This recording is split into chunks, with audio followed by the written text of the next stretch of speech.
Hello! We're back at my little temporary setup with the serger and the home sewing machine.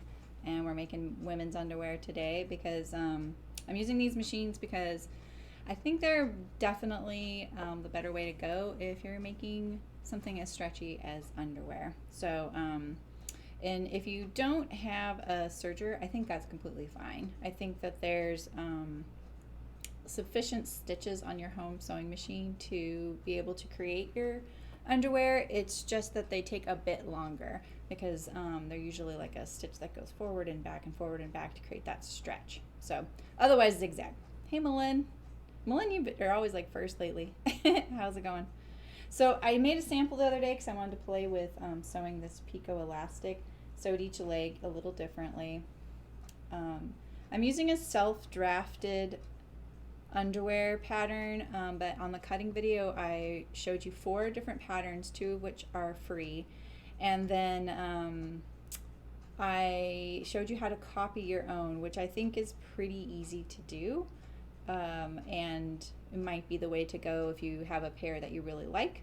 But if you're kind of like, I really need a better fitting underwear, then you might want to experiment with some of these. There's a lot of underwear patterns out there. They're not hard to find.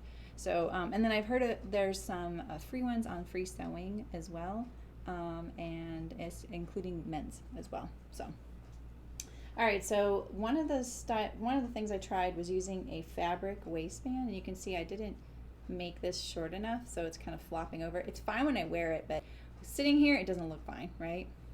I'm well, Malin, thanks. Yay, Tanya, nice. I had to walk the dog, like I brought the dogs to my office today because they're getting their nails trimmed finally. We've been trying for months to get our dogs' nails trimmed, and we've tried to do it ourselves and it just didn't go well. We can do just about anything else, but for some reason that is not happening when we do it. So we've had the worst luck trying to get in somewhere. And so my husband wanted to go to the farmer's market, so I was like, just bring the dogs, I'll bring the dogs to my office, you go to the farmer's market, then pick them up before the stream and take them. And so I walked just the parking lot, and my throat was so dry from the smoke here. So hopefully it doesn't affect me talking. Hey Una, how's it going? Welcome. Hey Elizabeth, nice to see you. So yeah, we're well, and I am in California, just for those of you who don't know, and the fires are everywhere. I'm definitely in one of those areas that get really heavily impacted, but we're totally fine. And there are no fires in our area currently threatening any homes or structures, but they're in really remote areas, so they're just kind of letting them burn. So the smoke impact is really significant. Like the sun is just this orange thing in the sky. It's very creepy here. It's very sci-fi here. All right, so yeah, like I said, this is the pattern I copied. It's constructed exactly the same as almost all women's underwear patterns are. I'm going to be doing 2 different construction techniques today. One where the crotch here is aligned and it's clean finished like this. You can see I was kind of struggling a little bit on how I wanted to put my Pico together. And the other one has only the seam at the back and none here. It's just a one continuous piece. So I'm going to show you both ways to sew it just in case. So I even pre-tacked my seam here before I serged it, which I don't recommend that you do. It's a really short seam, and I was just, I think I was strategizing, and I was thinking about cheating just to get to the leg hole point. And I decided, let's not waste this. So yeah, and then the fabric band here, a lot of these have a really thin elastic in them that's kind of, for lack of a better description, it's kind of papery feeling, but it's elastic. I didn't do that. I just cut the fabric crosswise in the greatest stretch of the fabric, and I made it probably only 2 inches smaller than this. Wait, probably only 1.5 inches smaller. And so I'm gonna make it I made it a little bit more this time. I made it like 3 inches smaller, 3.5 inches, something like that. Oh, you do too, Barbara? Oh, I'm sorry. Yeah, you're in Fresno? Yeah. Yep. Hey, Eliza. Nice to see you. Yeah, I know my husband switched masks. I said, well, that's one good thing, because my area didn't get the memo about there being a pandemic, and so there's not a lot of mask wearing happening, except for those of us who look crazy. And he switched to the mask we wore after the campfire of paradise a couple years ago. I was like, yeah, that one's a little better. Hey, Terry, nice to see you.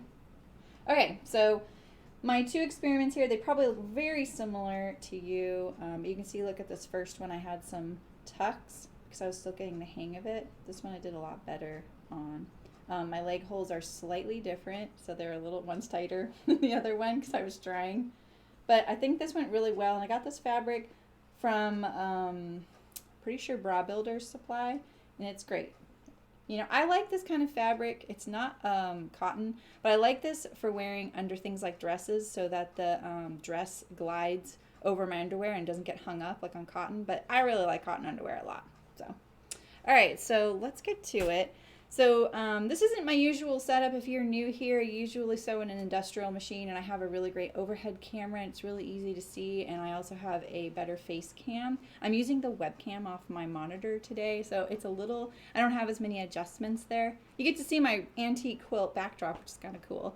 Eliza, for the men, it says to do 4 inches smaller, and on the women, I think you should do it at least 2 inches smaller than the circumference of the panty or your waist. Hey Shannon, how's it going? You will, definitely. I'm gonna have a really great beginning sewing video that's gonna be free, so you can check that out, Shannon, and then see what, if you want to kind of venture into it. So the reason I'm over here is usually my iron camera setup, but I don't usually sew on these machines very often. Never on my home machine on camera. I usually only use it for buttonholes. So it is a little harder because the machine head on these machines is bigger, this up here. So it's harder to get the camera around it, and that's why you see a lot of YouTubers have their camera kind of like coming this way, pointing at the machine, but I really want you to be able to see overhead. So I'm sorry that it's not as good as it could be, but you know, it's free. Be nice if it wasn't free, but it is. So here we go. All right, so I'm gonna definitely sew 2 styles with you, and I think I have, in fact, just so you guys know, I cut just before the stream. I ended up cutting one of my underwear out of this amazing fabric that Christy, a viewer, sent me. It's gorgeous fabric with this bird on it. And the reason I did that was because, first of all, I really want to honor the fact that she sent me this gift like almost a year ago, and it really inspired me to get here to try this out for you guys. But she also sent me elastic that is different than what I'm using on the other panties, and so I thought that would be great to see. So I was like, you know what, let's just get hers out. So I'm going to sew it with a waistband with this one and picot on this one. This camera looks really blown out. I may darken it down a little bit. And then I'm going to sew another one with, this is a fold over elastic, which I actually haven't practiced, so that'll be fun to do live on camera. And then I'm going to do a fabric waistband on that one, so I cut it cross cut. And then lastly, I'm going to sew the exact same way on this one with the in regards to the elastic, but the crotch is different on this pair. So keep up, take notes. No, I'm just teasing. There's no pressure. And you know, I've been doing this for a really long time, so I know it seems like I should be better at this knit thing, and I did that for a long time, and I really haven't lately, so I apologize. I'm not like up to snuff on all the latest techniques, but I'm pretty good at figuring it out pretty quickly, and I will get there in the end, though, and make it look good. So that's usually my thing I can definitely toot my horn about. Let's start with these watermelon undies. This is a scrap piece of fabric. So I'm going to raise my camera up so you can see my pattern pieces here. This camera is so not flexible. So I have my front, and the crotch is all in one, so there's no seam right here. I don't know what I'm going to wear these under. I love watermelon. Here's my back. If you watch the cutting video, you get a better shot of these. Got my fold over elastic, I got my cotton liner, and I've got a fabric waistband. So I've got my machine set up for 3-thread, and I talked a lot about that in the men's sewing video. Isn't it great, Nicole? This is from Hearts Fabric. It's a brushed poly. What, brushed poly? It's brushed. It might be poly. So Teresa, this is a brush trolley I got from Harts Fabric, which is spelled Harts. They sent me this fabric because they sponsored one of the streams last year for the Lucida dress, and I made it out of this watermelon fabric, and I had a piece left over. I'm also using, I knew you guys were going to ask about the fabric. I do not know that bird fabric. That was a gift, but it is definitely a synthetic. I'm also using this fabric that I designed. You'll see this a lot in my stream because I have a lot of this knit print fabric. This is on Spoonflower, and this is the, I think this is the 100% organic cotton knit. They also have performance knit and modern jersey, and I really like all of them. All of them are sufficient stretch. You need something, it doesn't matter what you use, you just need to pick something that you like, and as long as it has 50% stretch going across. So I think that most likely you're going to find something that is stretch 4-way, and that's what I would recommend, but the patterns usually call for something that's only 50% going across the fabric. Yeah, you do still get a discount at Harts Fabric. If you use So10, you'll get a discount there on anything you buy. So that's always really nice. It'll pretty much pay for the shipping, which is great. So I talked a little bit about the stretch, and I showed you how to determine that in the cutting video that I did a couple days ago. Hey, Sydney. Yeah, I know you're on vacation. What are you doing here? I keep wanting to push my webcam down because I don't usually use the one on my computer monitor, which would be really funny if I did that. So you want to focus on your crosswise stretch, but you know, if you were to get any pair of underwear out of your drawer, I guarantee they're probably 4-way stretch. So, and it's pretty easy to find 4-way stretch. It's going to be pretty notable if it's not 4-way. So just look at the description of the fabric if you're buying online. They may have the percentage in there. You can always kindly ask them. I'm sure they'll tell you. It's really easy to determine. You know, all I do is hold it up to my ruler and say, you know, I'm sure it's really hard to see my ruler, but 1, 2, 3, 4 inches, right? So I'm going to hold this 4-inch piece like this. I'm going to stretch it. Now, if I can get to the 6 pretty easily, like you don't want to be forcing it too much. If you can get to that 6, that's 50%. Because that's 2 more inches than the 4, and 2 inches is 50% of 4.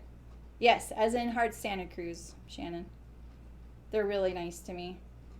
They sometimes send me projects, and then I sew them online, and then I send the project back, and they hang in their store. So if you're ever in their store, you're going to see a bunch of things I sewed. Yeah, the brush poly is really nice. It's really soft. It's going to be grabby on my fabric, like a dress or something. But at the same time, like, I don't think I'm wearing these under most of my dresses. I'm probably wearing these under some jeans, at least the watermelons. I got that bamboo cotton lycra from them that I did the menswear in. That stuff's really dreamy. It would make very nice, lightweight, kind of silky feeling underwear. And I got the black from there, which was, I showed you guys on camera at the very end of the stream. I kind of pulled it up on my computer. I doubt they'd be very hot. They're not that, it's very thin. See that? All right, so I feel like I may have interrupted myself, so just tell me if I didn't. So I'm using 3-thread serger. I recommend 4-thread for your seams. I'm not going to be doing any cover stitch with my serger under white trousers, right?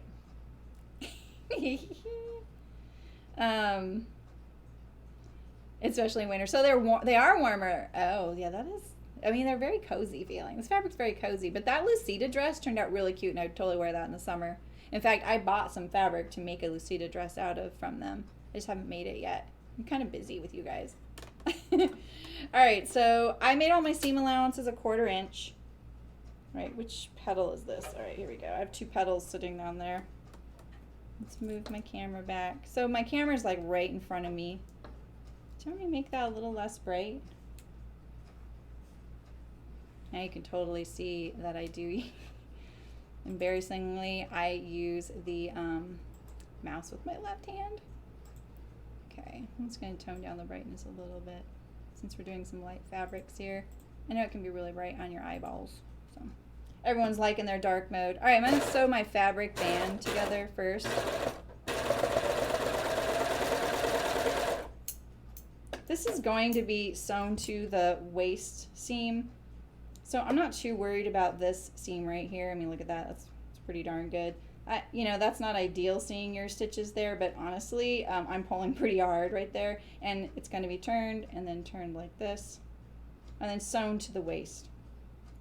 Now, if you're using fabrics that roll, what I did is I kind of cut all my little waistbands. Like this one right here wants to roll really badly. I cut all my waistbands. I really carefully fold them all flat, and I left them like that with stuff on top of them until today. You do that too? Okay, good. I get a lot of flack for it for anyone who walks up and uses my computer, and I'm like, it's my computer. Stop giving me flack for it. It saves my hands. I have some hand injuries from the rotary knife and computer work. All right, so we have our fabric waistband. I'm gonna do the crotch now, and we're just gonna clean finish it. So I have my back here. This one here is the one that only has one back seam. So I'm gonna serge the front edge here. And when you see this all sewn, you're gonna understand. You've probably seen underwear like this. It's not my favorite that the liner on the front is left loose. Oh, shoot. Oh, I hit my differential. No wonder that looked really weird. I'm just gonna cut that off.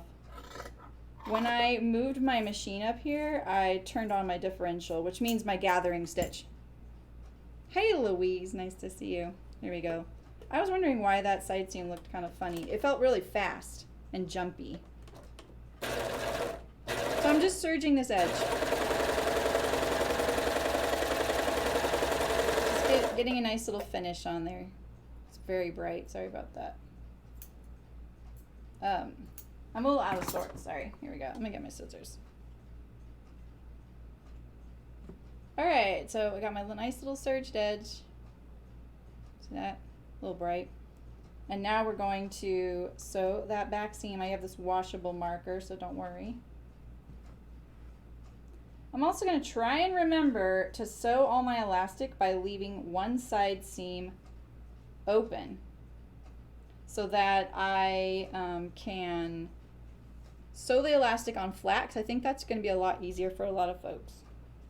All right, so now I'm going to sew this little sandwich here. I'm just going to trim a tiny bit off. Now, if you are new to sewing knits, I gave a ton of like hints of that, like using pins, you shouldn't, or clips or anything like that. But on underwear, these seams are so short, even though this is a curve here, it's okay. I'm going to anchor this end here, and then I'm going to make sure all these layers are kind of swept out here. And I'm just going to start pulling on these to get them all lined up. Where's my under there? There it is. Actually, I'm going to do this. I'm going to get it going a little bit further. This curve is a little too much. There shouldn't be any stretching. This is a seam that there's no ease or anything like that. So I'm just going to walk it occasionally, make sure it's all still lining up, no problem. Can you see okay? Hey Karen, how's it going? That's true, huh, Elizabeth? It took me a while to get the hang of it, but I love it. Yeah, a lot of left-handed people don't do it. Yeah, Beverly. I completely agree with you. They didn't have any more black, so I didn't do... Oh, shoot. Did I just do this wrong? Oh, my God, I just did this wrong. Hi, Ursula. Yeah, I just did that wrong. I don't know, you know what, because this is how, oh, I told you, I'm a little out of sorts. It's just kind of weird around here lately. I'm going to try and seam rip this, but I don't really like seam ripping serging, like any sane person doesn't like seam ripping serging, especially when I can't have this closer to my face because there's a camera in the way. Just ignore that. I can already see someone's YouTube comment. Gets going at half hour in. Because I keep making mistakes. Hey Patty, how's it going? Even the watermelons is lining. I totally agree with you. Why did we ever get underwear with white lining? You know? Okay. I'm just taking, I kind of know the stitch to take out. See, if I take that bottom one out, it'll start just unraveling. Technically, like in a factory, if I've used an industrial serger, it's pretty easy to figure out. You just will cut one little thread and then pull it, and it's chain stitch, you know, like a feed bag, and then it just pulls out. It's a lot easier. There you go, Malin. You guys say you love seeing me use my seam ripper. It's been a while. I think you even used it the other day and I hadn't even pulled it out. There we go. Okay, so let me show you how this is gonna go. So when this is finished, this lays right here on the inside of the underwear, lined up to the leg holes like this. It's not secured. This is loose. It's not my favorite style. I don't like how over time this starts doing this and stays like that, you know, it bends down. Sorry, it's a little bright. See that? So this little front liner is not secured down. It's just secured on these other three sides. So that's illustrating that probably would have been good because then I would have sewn it correctly. So here we go. Right sides together. I don't know why I put that in there like a sandwich. I actually kind of think I do know why, and it's because I've been sewing pocket buckets. And you do a lot of sandwiching like that. But a pocket bucket is not a pair of underwear, is it? Okay, here we go.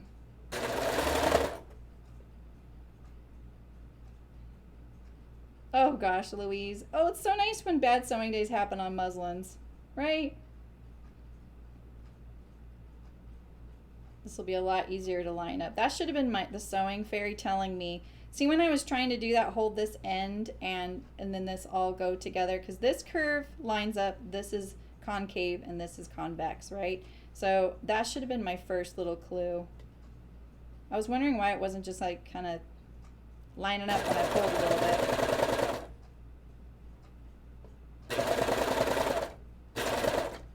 Alright, so when you get to these little tiny things, you can do things like stick your awl in there, you know, but when you're really close to these knit edges, you don't want to pull it through.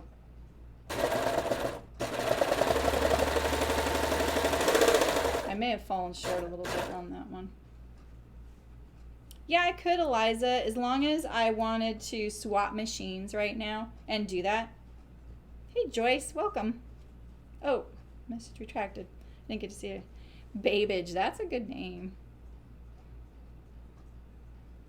No, I don't think that would help actually, because first of all, that clear elastic would be kind of in a sensitive spot. That stuff's kind of tacky without getting too graphic. You know what I mean? Like if that elastic stretched against that area of your body, you might find it a little uncomfortable.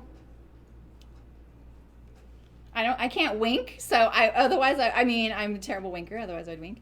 But I think just top stitching it down would be good. The other pair of underwear I have has a seam here, so you're gonna get to see that. But yeah, if I wanted to hoik my machine up here, Eliza, I could just, yeah, top stitch across that. I would do it either with a zigzag or a stretch stitch of some sort, because that is, you know, gonna stretch right there. All right, so I'm gonna do, let's see, am I gonna do one side seam? I'm gonna set these aside for now, actually. And I think I'm gonna try that method where I put my leg elastic on without making it a continuous circle first. All right, so we're gonna set this pair aside, and then we're gonna do our other one. We got our waistband. Here's our, I'm doing the fold over elastic on this one, which I actually haven't practiced.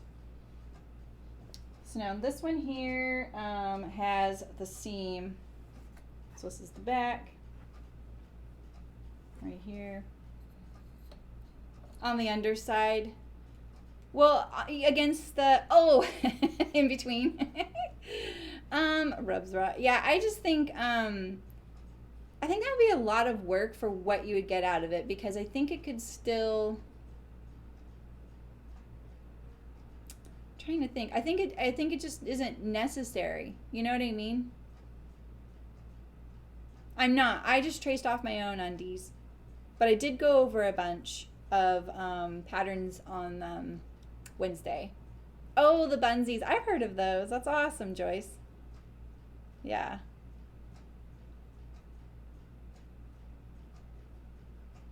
You made a pair that leaves that flap open. Oh. Yeah, I don't know why it's open there. I don't like it.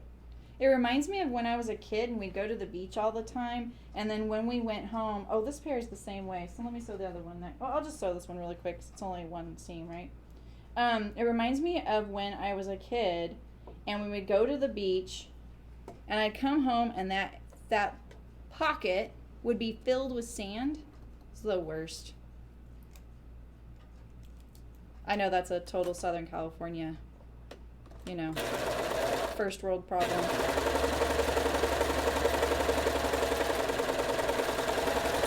so I'm just serging that edge to keep it finished. Knits don't unravel or fray. You don't really have to do that, but it does give it more stability right there. There's a notch there that's, wait, isn't this? Oh, I think I stole the wrong cotton thing. I'm gonna steal that one. Wait, that goes there. That goes there. Wait, where's that pair? This pair, right? Let's see. Oh, is this it? Oh yeah, that's okay. All right. I don't know why it looked wrong for a second there. Alright, so let's do this. Right sides together. Getting lost in my pattern here.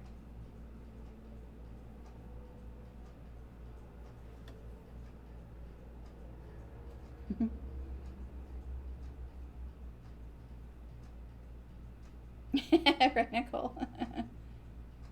Yes, and the Melly Sews pattern, which is the blank slate one that I told you guys about, the free one for if you join her newsletter list, she also does a completely enclosed elastic waistband, which I kind of wish I would have done. I would have just done it on the fly, but I didn't add that to the waist allowance. I feel like I'm off to a really rocky start today. Sorry, guys.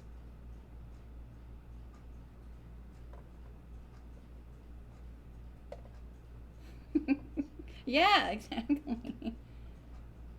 Yeah, it's the spoonflower knit. I have so many yards of it still. I have it woven, I have it on twill, I have it on performance jersey, modern jersey, performance knit, and organic cotton. Why am I having so much trouble here? It's gonna be one of those sewing days. I just love that when that happens. I'm gonna start with this face up this time. So I like to lift up my presser foot and kind of shove it under there. I don't know why. I feel like the sewing fairy is trying to tell me something. Why I'm having so much trouble with this. Why am I having... I think this fabric is just so slippery. Alright, let's get that under there. I push it all the way back to the needle because I'm not really trimming anything off on this seam. Not how small it is. And if I can get it all the way pushed back to the needle, it'll start sewing and grab it. You know what I mean? Yeah, the fires are a little distracting, but we're totally fine. Yeah, see, it wants to push it. There we go. This is the right pattern. Yeah, it is. I don't know why I keep second guessing this.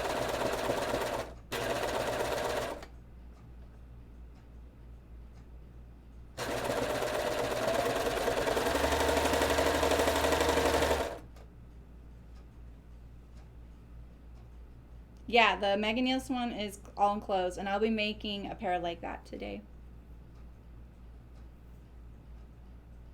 Oh, I don't mind that. We talk all kinds of body parts here, baby. That's why I don't have any words banned. Because, if you do that, we can't really talk about sewing body parts, Let's see, around legs to make a G-string instead of, I would definitely look at, if you have a pair in your closet, I would definitely look at those. If you're looking for tips on how long to make the elastic, it should be about 1.5, maybe 2 inches smaller than what you're, like the length of it. So the length of where it's going on your body, like if you were to put the elastic there and kind of see what it is. All right, so let's do this fully enclosed one because they're kind of fun. And I need to do my waistband on this one here. I'm doing all my serging and then we're going to switch to my home machine. That's why we're doing this kind of almost production style, the slowest production style way possible.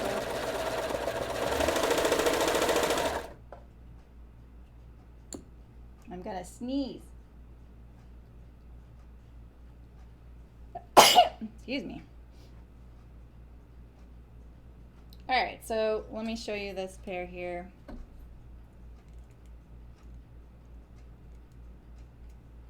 Yeah, let me know what you find, babbage, because I think I don't think it would be too hard to find someone that is making a G-string style. All right, so see, we have a separate crotch, and we're going to treat this. I'm going to clean finish it. So I'm putting the lining right sides. I'm looking for that right side.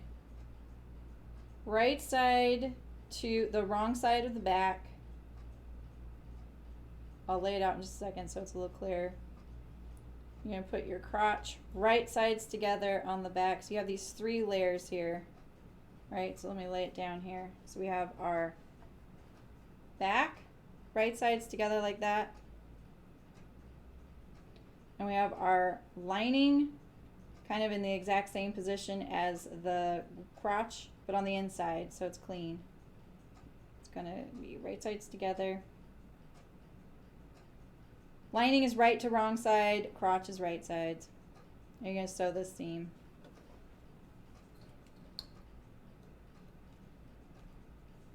I'm standing and sewing too. It always makes it like more awkward. I always feel a little bit like fumbly when I'm standing and sewing because basically I have to stand on one leg. I have good balance, but I'm such a klutz.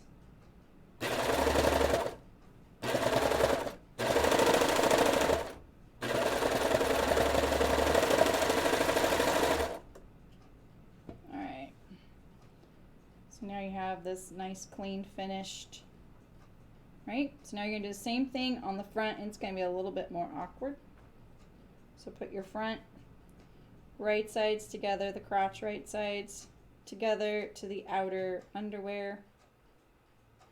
And then we're going to flip this one around. So you see how this right now is sitting. You could just do it like this. I mean, you could just serge it and you'd have that serging against you, but I think you can clean finish this and it'll be smoother and not a bump, and you know, it'll be a little bit nicer. So we're gonna go like this. Stay like that. I'm gonna pick up the lining and we're gonna flip it around like this.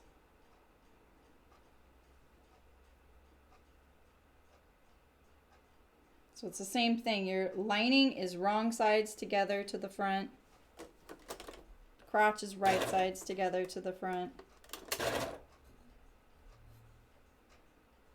The standing isn't too bad. It's just that I feel just a little bit less, you know, secure, you know. Plus everything is just more awkward over here.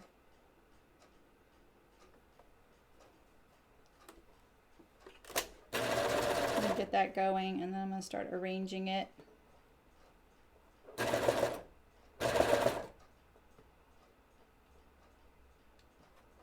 Pull it underneath. I'm pulling the pieces underneath so that the edges line up. My daughter was so bummed that those men's underwear worked out because she really wanted them, so my husband gave her the prototype. She wore them all day yesterday as shorts. All right, so here you go. You got your clean, finished interior. I'm going to tone down this brightness one more time. It's just too bright on your poor eyeballs.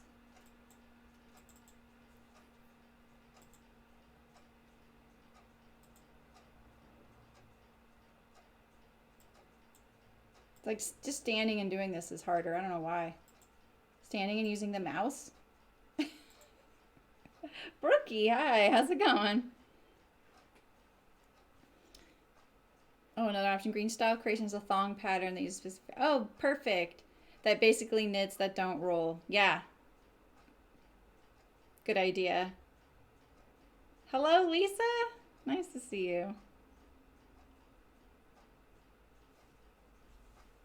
High-waisted pair from Joann's by a bra maker. Really? Did Bra Makers Supply do one for Joann's? All right. So now we have this one all ready to go. I think we're ready for my home machine. Right? We're going to have to pull the serger back up here one more time. All right, so let me just pull up my machine and we'll see.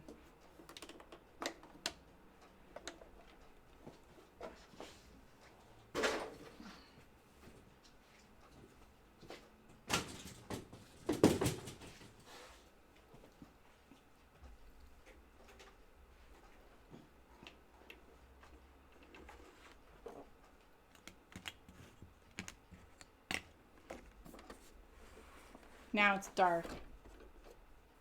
It's really dark. Why is it so dark? Why does it look so crooked? Holy heck, it's so dark.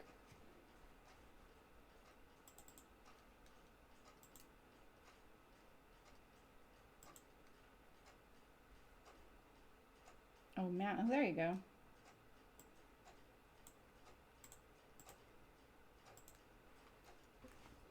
All right.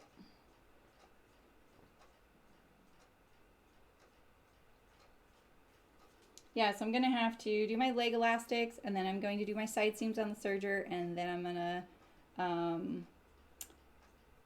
think I'm going to try, maybe I'll even do my side seams with zigzag on one pair so I can just keep the machine up here with the elastic. I'm always trying to think of the most economical time-wise to do things. All right, so I already cut my leg elastic, and I'm doing this by trial and error.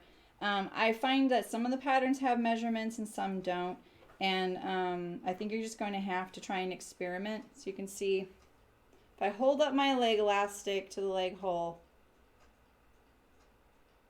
wait, this is where the camera is. It's a little bit smaller.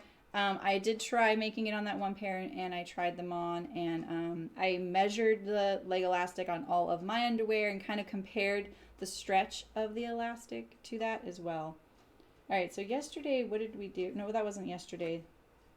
That was Thursday. We sewed the men's. I really love how that double needle ended up working. It looked really good. I was kind of impressed by it, considering that my machine is really not liking knits these days, you know. I was really glad that worked out. In fact, I was gonna bring one of my jammy tank tops. Sorry, I thread the needle left to right, and it's really hard front to back. And copy it and kind of make a couple because I have all my machines. I'm gonna clip all my serger threads here. And let me think about this for a second. So you want the fuzzy side of this picot to end up being against your leg. So what was this? How did we do this again? I got a little confused before. I really want it to end up being like this, right? With the non-fuzzy side like this. And so, yeah, that's what it was. We do this right sides together. Now I'm going to put the fabric kind of in the middle of the elastic. And so think of it this way. When I stitch here, right, and then we turn it to the right side, that's how much elastic is going to show. So if you want barely any of this picot to show, you're going to put this maybe closer here and sew really close to this picot, right? So that's, and if you put it like right here, if you line up this edge and you sew, you put your zigzag there and turn it, then you have a lot hanging out, right? So that's the way to look at it. I would experiment and see what you're looking for. So a lot of them have you do it kind of down the middle, like that. And then when you turn it, you're stitching right on top of that elastic there. All right. Solution Goddess. Who's that? That would be one of the best titles, wouldn't it? All right, so I'm going to do a zigzag, and maybe I'm going to play with my zigzag a little bit. Okay, different press or foot pedal now.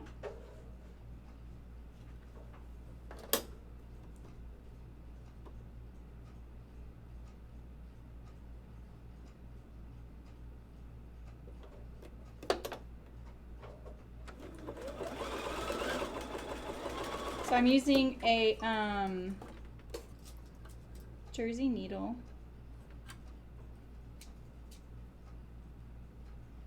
But I'm getting some skip stitches, so I think I'm going to change it out. Picot. Picot with a T. Oh, really, Eliza? Is it back? Pico de gallo, anyone? I like pico de gallo. I miss this Mexican restaurant in Eureka that made the best pico de gallo. It was so good and so like just so unique from anywhere else. It just felt better. Cabbage and all kinds of stuff in it. Oops, I want to check out my stitch right here.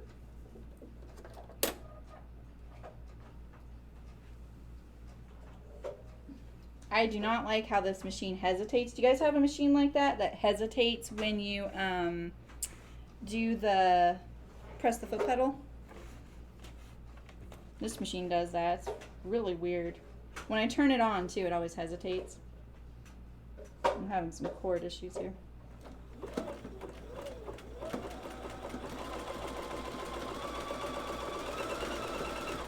I'm just testing my zigzag. It's okay. I feel like I might be getting a little bit of skip stitches. I think it'll be a little nicer on here. Let's just go for it. Oh, so let's mark our elastic halfway. So we're just gonna mark it halfway on here. Maybe I'll just use a little bit of the red marker so you can actually see it like that. And we'll do the same thing on this leg opening. You want some guides. You really can't hold your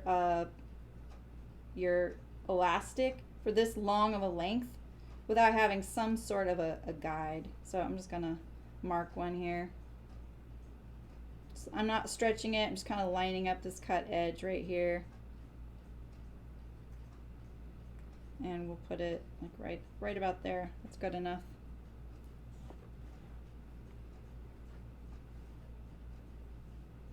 Oh, man. Yeah, it hesitates. Yeah, that could just be like internet or something. I find that when I watch streamers overseas, I always have issues with it stopping. And I don't know why that is. Oops. Alright, so put this right sides together. You want the picot to be facing towards the panty like this, because when we're going to zigzag along this edge, and then we're going to turn it like this, and then the picot's going to be, this is the picot, P-I-C-O-T. This is a picot edge, picot elastic is what you hear people calling it. I haven't done it with the leg openings, so I think this is kind of, I'm excited. Told you guys this would be very much experimenting.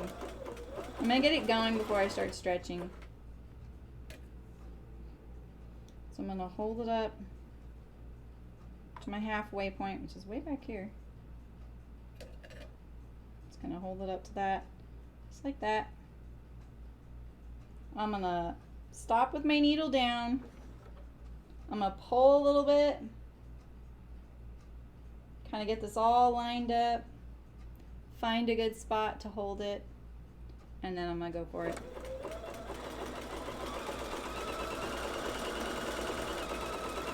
Now, I have this problem where my fabric kept shifting over here, so we changed to this presser foot. It's number 20 on my Vernina. I don't know what it's actually for, but it worked much better. And I think it's nice if you can have your hand available for the back to kind of continue to offer some tension on the fabric as you're going. I like to kind of keep it stretched just past where it's being sewn, so it's not snapping back under the foot, you know?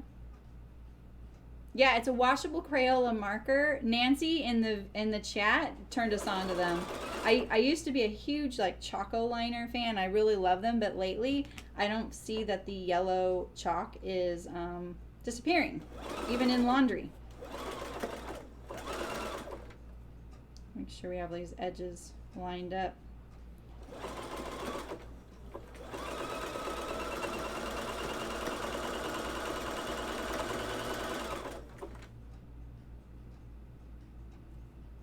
Let's get this a little smoother here.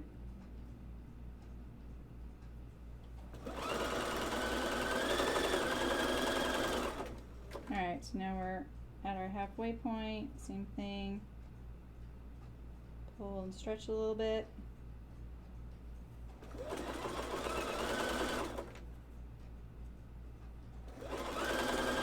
I'm not very straight right now.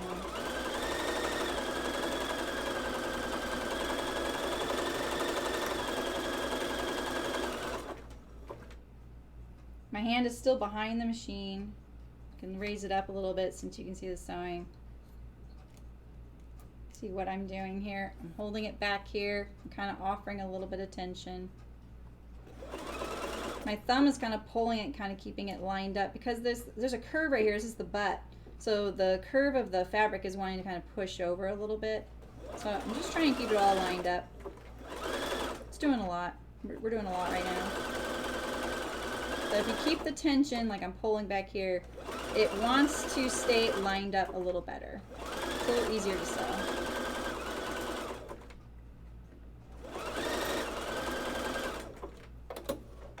Alright, I need to switch legs. Woo, I'm on my hip. Okay. Alright, so here we go. It's on there. So now we're going to turn it again, just like this. We're going to do the exact same thing. Now you could, you know, there's a lot of ways to do this with your serger and stuff. Hey Claire, nice to see you. Oh, cool. There you go. There's another option, you guys. Elastic tighter on the back and the front to avoid wedgies. Oh. See, I always feel like tighter makes it creep more. Well, that's a good idea, Megan. Just replace your elastic. All right, now I'm sewing with my left foot. Wait a minute.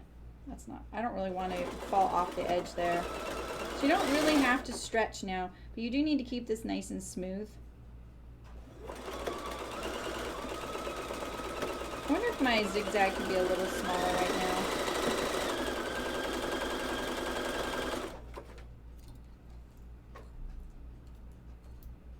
Up close and personal. There we go.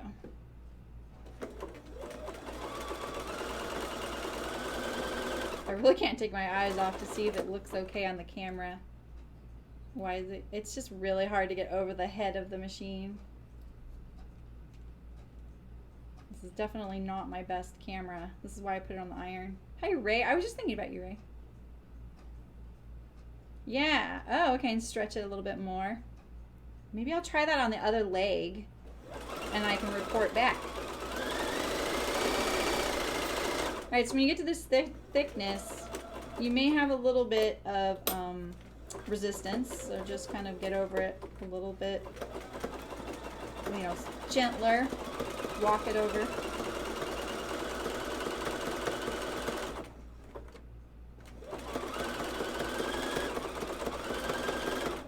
because of that cotton lining, it's a little thicker, so I might get a few wrinkles there. This is my third pair of women's underwear ever, so. You came here because I'm a MacGyver, right? Not because I'm an expert.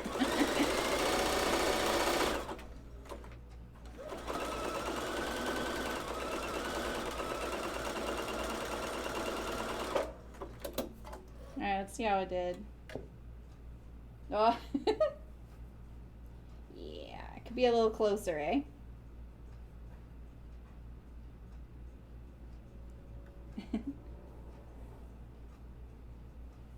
Luckily, I can't see these in the mirror.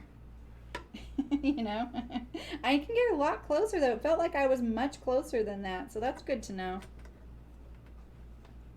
I'm not going to put any tags. Hey, Kevin, how's it going? It does make the cut. It does, then. Okay. Okay. All right, so again, we're going to mark the center. That worked pretty good. It felt like a good proportion. So I just like to lay it on here a little bit. I don't pull or anything. I'm just kind of lining up this cut edge, kind of walking it along, looking for my halfway point.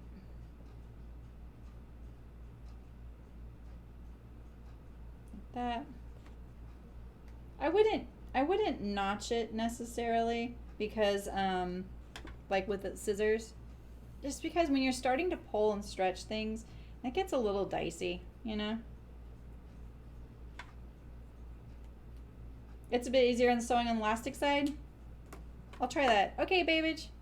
Thanks for stopping by and chatting with us. I promise my other streams are a little more easier on the eye. And the sewing. Alright, I'll try it. Ursula. Ursula always has some good tips. Okay. So let's see, this is my right side. I have to line it up mentally since I'm not, this isn't my thing. Okay, so it's like this, like that. But I can't see my fabric. I didn't find that hard at all. No, I'm not going to do that. I can't see my fabric. I don't think that that's going to work out for me.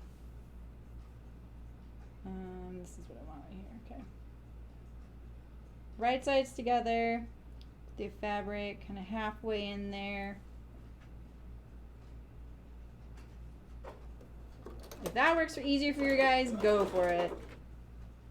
I'm all about that. Alright, let's get to my halfway point. I like to kind of line it up here. And then I pull. Oh no, Kevin. Is it in the timeout corner then? Sorry to hear that. I can feel your pain on that. Alright, here we go.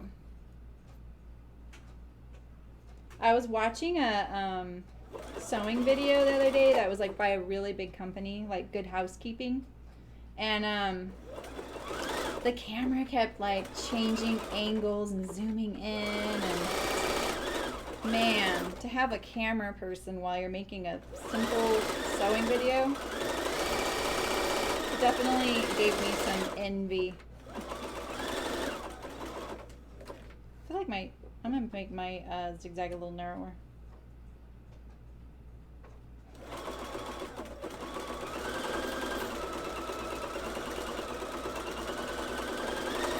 I made sure I had 2 full bobbins before I started the day. Oof, we're kind of sliding off there. Sliding off, sliding off. Stop that.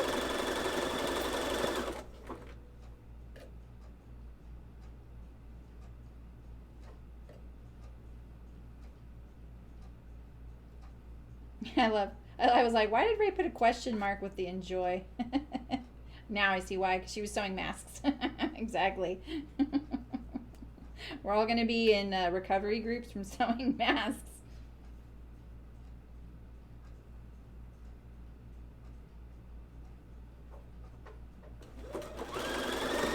So now I could probably twin needle these on in one step. Maybe we could try that later. I'm not looking, Sydney. Are you sewing one by or sewing and flipping it back? One time sewing. I'm sewing and flipping it back.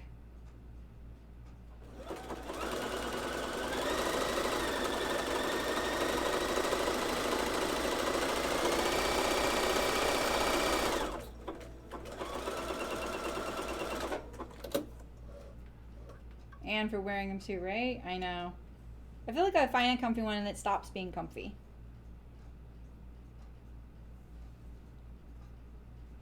That's awesome, Kevin. Yeah, I know. We just have, sometimes our sergers are just have a bad day. Yeah, so I've been sewing it once and then I turn it. I mean, if you have a stretch stitch, you could just top stitch this as well. Just make sure it still needs to stretch, you know. Small fiddly child size. My daughter, who is almost 18, wears a child size mask. It fits her way better. It fits me better a little too. Alright, so I'm going to sew this a little closer this time. I just feel like this is how close I was sewing it last time and it looked really far away. Learn from me. You know, I'm always willing to experiment for you guys. I don't mind not looking like an expert in this because I'm not an expert in sewing underwear.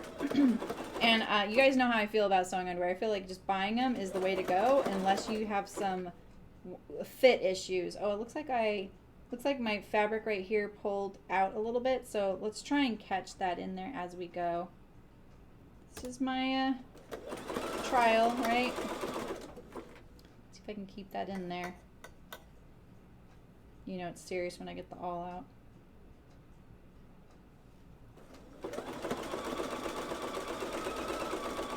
I mean, that's the crotch. No one's going to see it, but still. Oh, look at this. Okay, we got a little too close to the picot here. But look how cute that would be if you wanted to do that intentionally.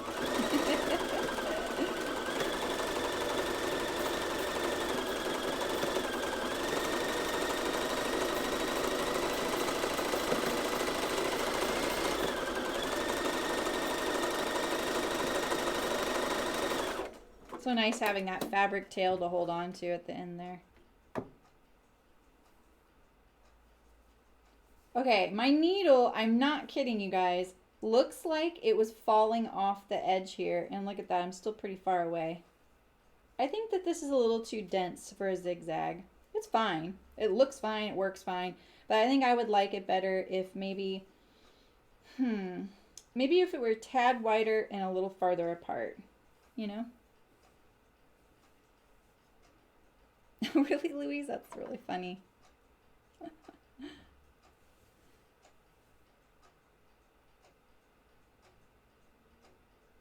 Yeah, we talked about that, Ursula, but I wanted more of the picot. I wanted more of the elastic to show. Like, we looked at positioning. We can try it on another pair. All right, so these are looking like underwear, right?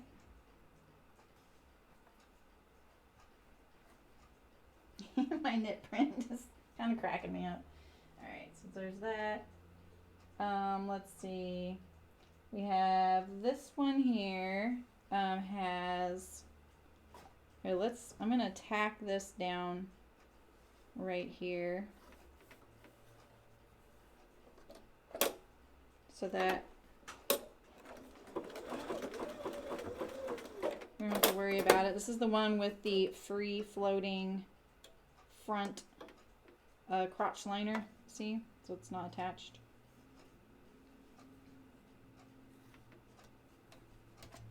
Make sure it's nice and flat in there.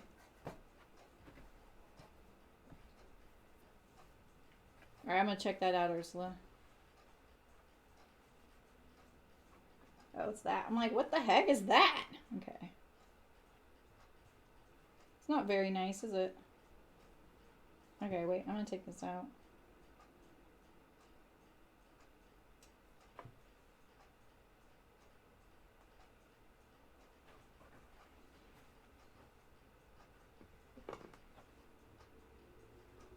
This isn't lining up. I feel like I have the wrong liner on this pair. I did steal one for this pair, but maybe I stole from the wrong underwear. You know? It's very possible, the way I've started today. Isn't this great, Louise? Christy gave this to me. I don't know where she got it. It's more like a swimsuit lycra. Yeah, I think this is the wrong liner. We're making it work. It's fine, but still.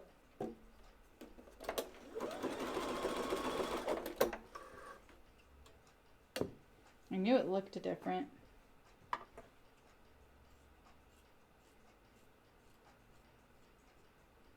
I'm going to take this to my rotary knife over there and just smooth this out real quick. Means one of my pair over there has the wrong liner. That I'm not sewing today, but I just gotta remember to check it before I start.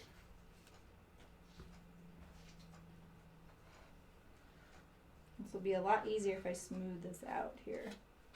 Come on, stay in there. It's like almost harder to cut tiny slivers, isn't it?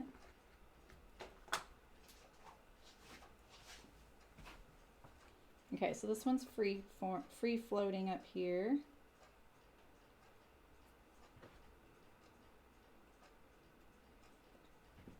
I think guys are right though, not doing white as a liner. Serge the edge of the gusset. I did serge it. This one's serged. It's really hard to see. It's really bright. I keep turning down the brightness and then it looks really dark. Okay, so I have pink or yellow, or not pink, more of like a coral color. So I have this, or I have this. I think I might go yellow because I don't know when else I would use this, and it just goes so good with the goldfinch. I cut both though. So pretty. All right, so Ursula, you're saying when you sew, the fabric is on the right side. You line the elastic with the edge of the fabric. So you like to do it like this. Like this. And then turn it and do it. Yeah, I guess you could totally do that. Just line it up with the edge. Serge the edge of the... Oh, yeah, I'm going to serge the sides, but I'm going to do it after I sew my elastics. If that's what you mean. Don't you hate the YouTube delay? Hi, Kathleen. I didn't even see you there. And in your chat just disappeared. You can't seem to find the thin cotton knit for the crotch piece. I found it at Bra Maker's Supply. They had some yellow... they had some cotton jersey there. And then I'm pretty sure I saw it at Hearts Fabric as well because I got black from them. All right, so we're going to do it like this time. Right sides together. And then I'm going to turn and top stitch. Yeah? Okay. My white thread's going to show on my yellow elastic afterward. Just shut that. I always leave that open. It doesn't even shut really anymore. Look at, why isn't it shut anymore? Huh. Oh, I don't have my table on here. That's what it is. That's what it is. Where's my table?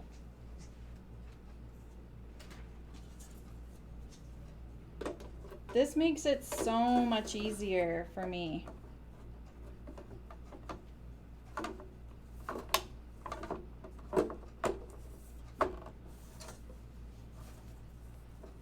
Okay. Oh, yeah. That's a lot better. Yeah, sure, Kathleen. Sorry I didn't see your comment a bit ago. I'm really focused today because this is something that I'm kind of a noob at. All right, here we go. Oh, I'm going to do a little wider, a little longer, right? And I'm sewing with my left foot. Cheers. Oh, I didn't do my, oh my gosh, I didn't do my halfway point.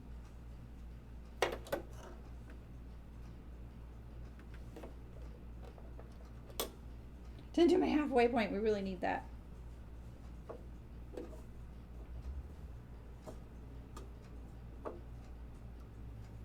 I did it for my waists already, for the pieces I cut.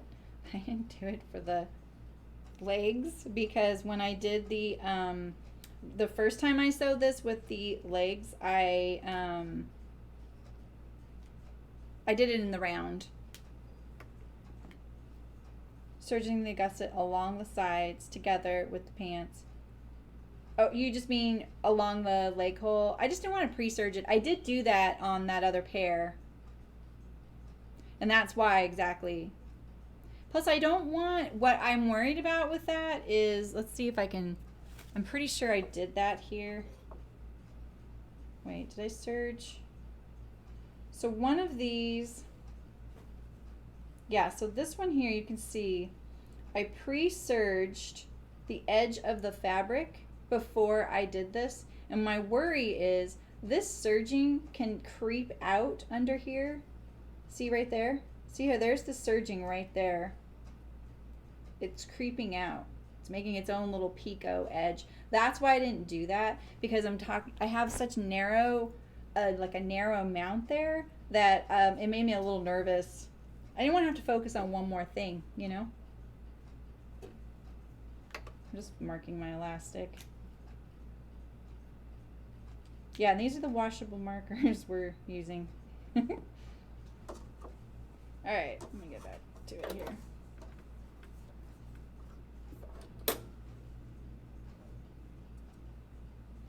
All right, so let's line up our halfway point. Pull a little bit.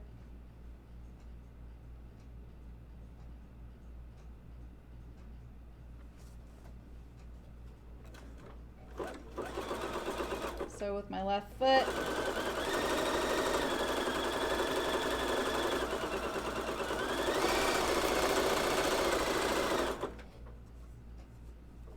this definitely feels like it's not harder, but it doesn't feel that much easier, but it does feel like it's easier to get the elastic along the edge, because, you know, even though this isn't lined up here, I just pull like this. Just pull it when I do it. And that does feel a little bit easier.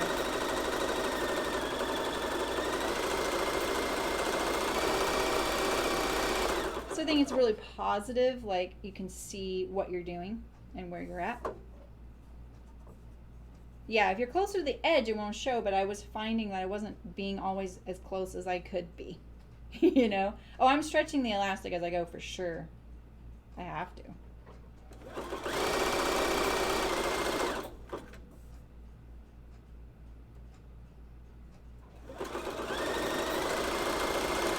This little picot edge is more like miniature pom-poms. It's really cute.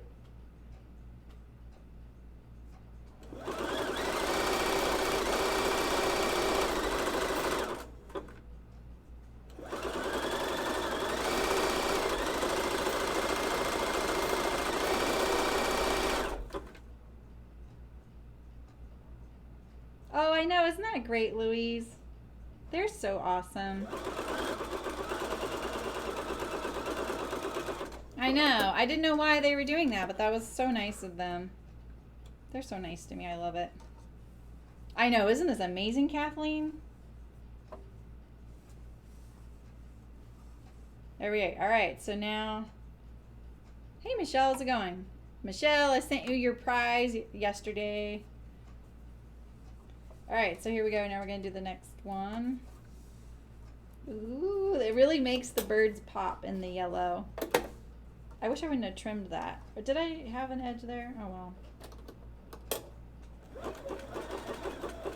I don't like sewing on the Lycra as much as I do the other stuff.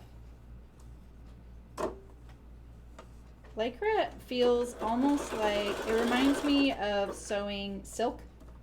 If you've ever sewn silk, you know that the weave is so tight that sometimes it feels like your needle's pounding the fabric.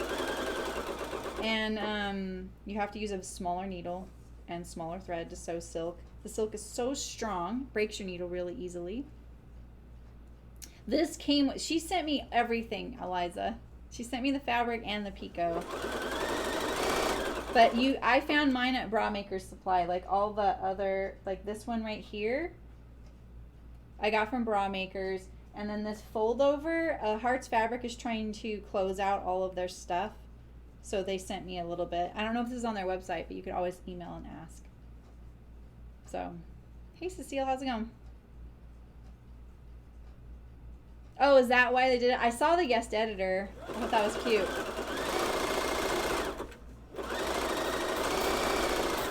I love when I see people are doing this like on their phone.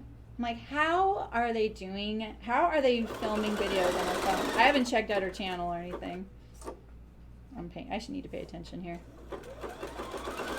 Yeah, but sewing the Lycra feels a little bit less, it's like,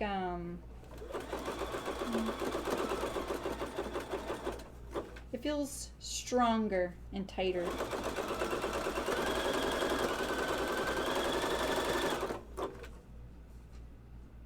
Yeah, we were just sitting here waiting for you.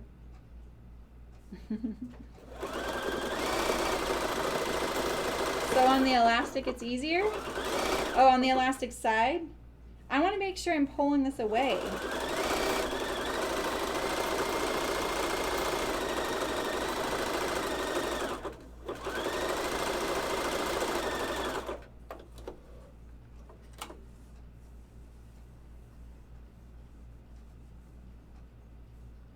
That elastic, or this elastic's so cute.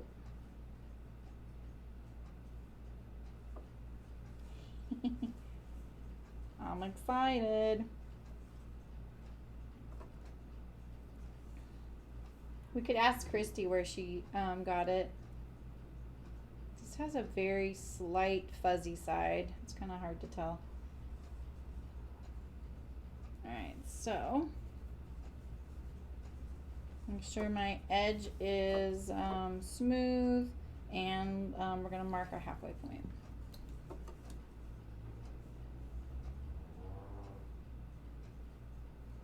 Have I changed my mind about sewing my own?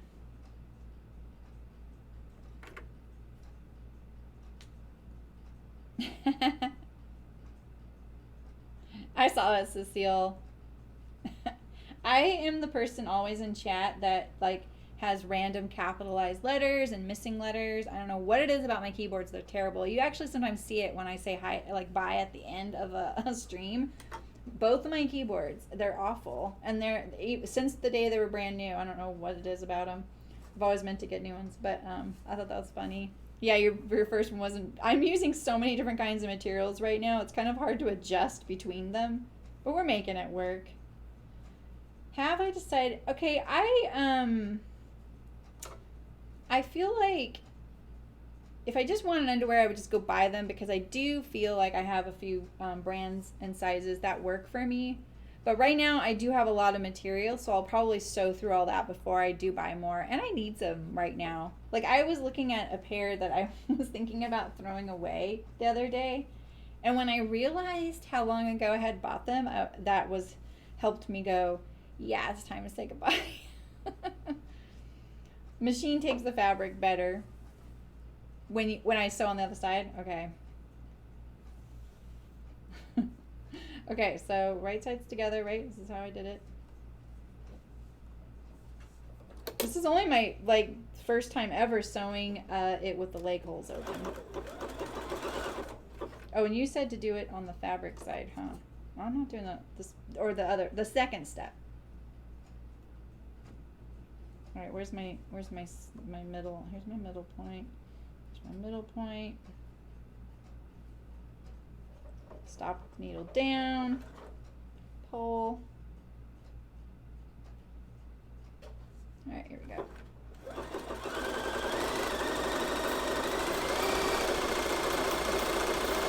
How's the sound?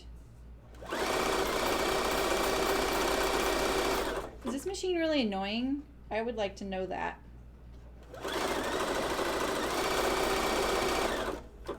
Close to the picot? I should be closer? We're all subscribing to Ursula's YouTube channel after this.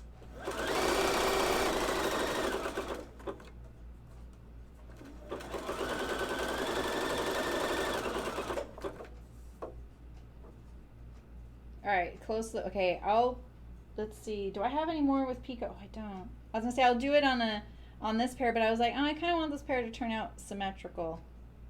But hit me up with all your folder. Oh shoot, my serging's coming out right there. No, you jerk. I'm gonna try and hold it together. There we go.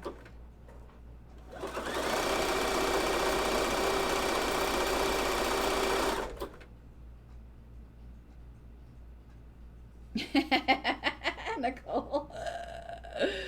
That is so funny. You're not the first to say that. Like, they're usually used to get new people in the chat that are like, what's that noise? Because my machine, the presser foot goes slam, you know, occasionally. And now others are like, oh, I kind of like that noise. My machine gives me ASMR vibes too. The industrial, I love it. Like turning it on, every time I turn it on, I'm like, I get so excited, you know? This one, not so much. This is my 20-year-old or more, Bernina. Okay, good. That's good. I have the screen too. Okay. To the left. So you would want, okay, so Ursula's saying I should be sewing closer to this picot edge, and then when I turn it, it would be like right there. So is that the goal with picot? You don't want any of the elastic showing? I don't even know. I guess that makes sense. Then you would have just, that is way cuter. Okay. For brand of what, Kevin? Pattern company? Okay, good, Michelle. Thanks. The sound doesn't annoy you. Okay, because I'm probably, when I start doing some of those sewing classes, I'm probably going to use my home machine for that beginner class. Oh, Sydney has to go get ready for wine tasting. Yeah, Sydney, try buying a house in this kind of climate. You basically have to sign away that you're okay, you're going to die if you go and see someone's house. Nice, Kathleen. Yeah, so Christy sent me one vintage quick sew pattern. Yeah, okay, Ursula. I think I get what you're saying. So I should have gone really close. And then it just shows the picot. That, she's right. Look how much cuter that would be. Rather than what I'm doing. I'm a noob. I am learning. Love it. I'm learning. You guys are letting me learn with you. Okay. Oh, and you said to do this on the fabric side. So to pull it like this and then sew it on the elastic side. Let's try that. Let's try Ursula's tip there too. Tough life. I know. She's like on vacation drinking wine. By the way, no kids. She has no kids right now with her on her vacation. Yeah. Go away. Have fun. Let us know how it is. Her and her husband are like watching like speed running, gaming streams. Yeah, Jelly Roll Quilt. Oh, yeah. Oh, yeah. Please don't let me forget to talk to you guys a little bit about that at the end. I really hope others are going to join in. I'm going to tell you just a little bit about it. It's not a ton of information, I promise. I'm not going to overload you. But I'm going to show you that I made my jelly rolls yesterday. It was so nice to just relax and cut something out. I mean, it wasn't my favorite thing to cut out. All right. But I'll go over it and I'll show you the link of what I'm going to be doing. So I want you all to join. All right. So Ursula says to do it from this side. Wish I wouldn't have cut that thread. Let's try it. I think she's right. I actually think I see what she means because you can see where you've stitched. Let's try it. Ooh, this feels wrong. All right, let's do it. I'm going to pull this.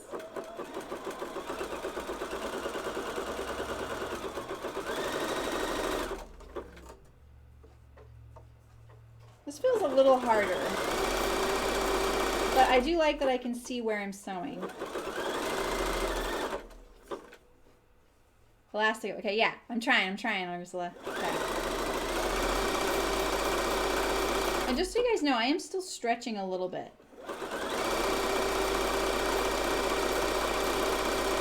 feels blind. Like what I like about doing it from this side is when I sew from this side, and it's flat, the picot stays pointing out. This, you can see how it wants to kind of buckle under still, so I am having to help it along. But I can see right where I've been before, so that's not hard.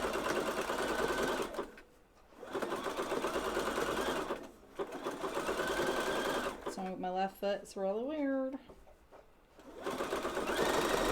I'm kind of pulling, you know, I want that. I don't want there to be like a lip right here where the fold is, you know?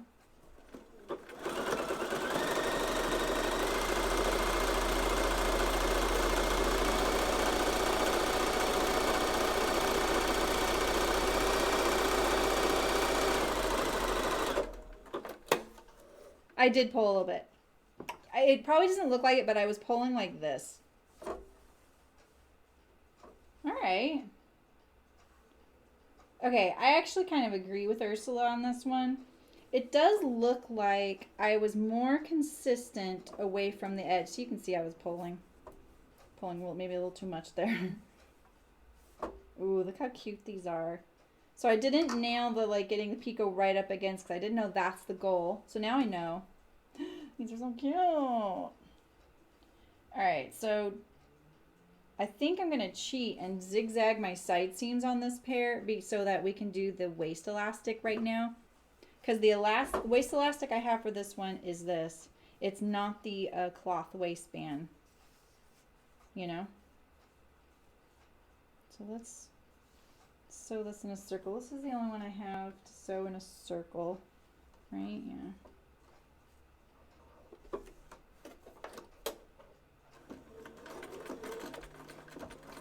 I've seen a few ways to prep your waistband elastic. So I've seen a seam like this. I've seen it zigzagged. Oh shoot, what happened there? I've seen it overlapped. So I think this is one of those things where I think you have to figure out what your machine is going to let you do. Because sometimes sewing on certain kinds of elastic, your machine is going to rebel. When you trim the excess fabric before you sew, it looks clear. I didn't do any trimming.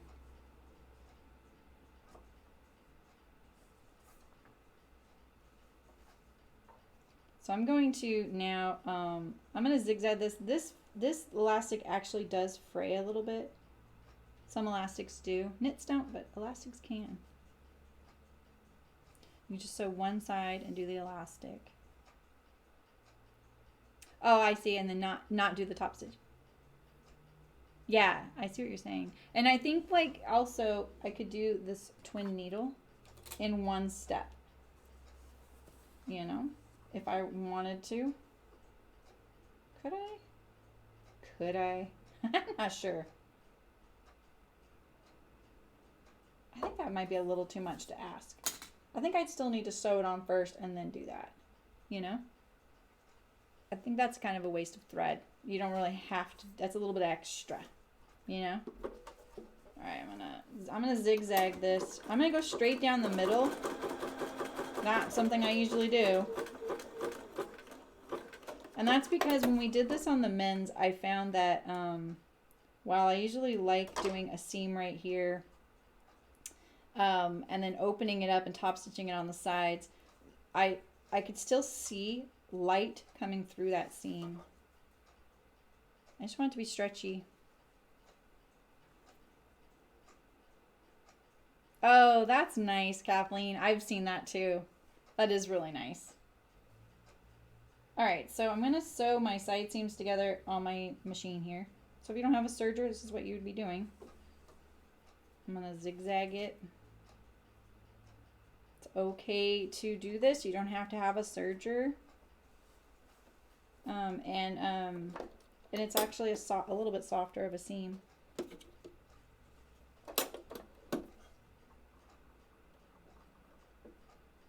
Okay.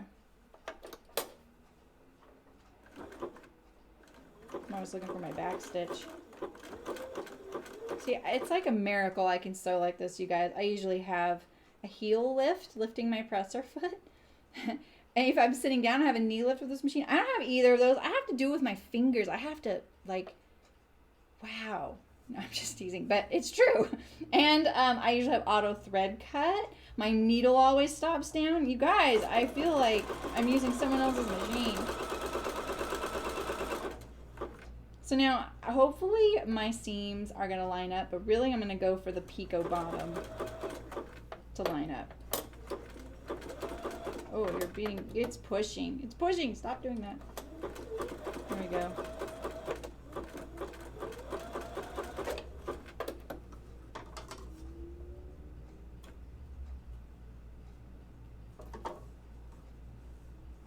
Oh, look at that. It really squeaked out, didn't it?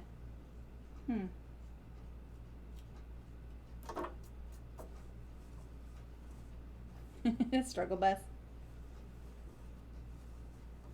All right. Oh, right. That's exactly. Yeah, Ursula. Actually, thanks for reminding me because I was going to do that. I'm only going to sew one side seam. All right. So I'm going to top stitch this right here. So this is flat as possible. So this is the leg hole. And then I'm going to actually help it line up a little bit now too. I'm going to go from the top down so that it helps push it. So wait, this is the front. So I'm going to push this towards the back a little bit. And I'm just going to sew this seam right here. See how it's mismatched? I can't do a whole lot about that. But I am going to sew this seam allowance down so that it is as flat as possible against my body.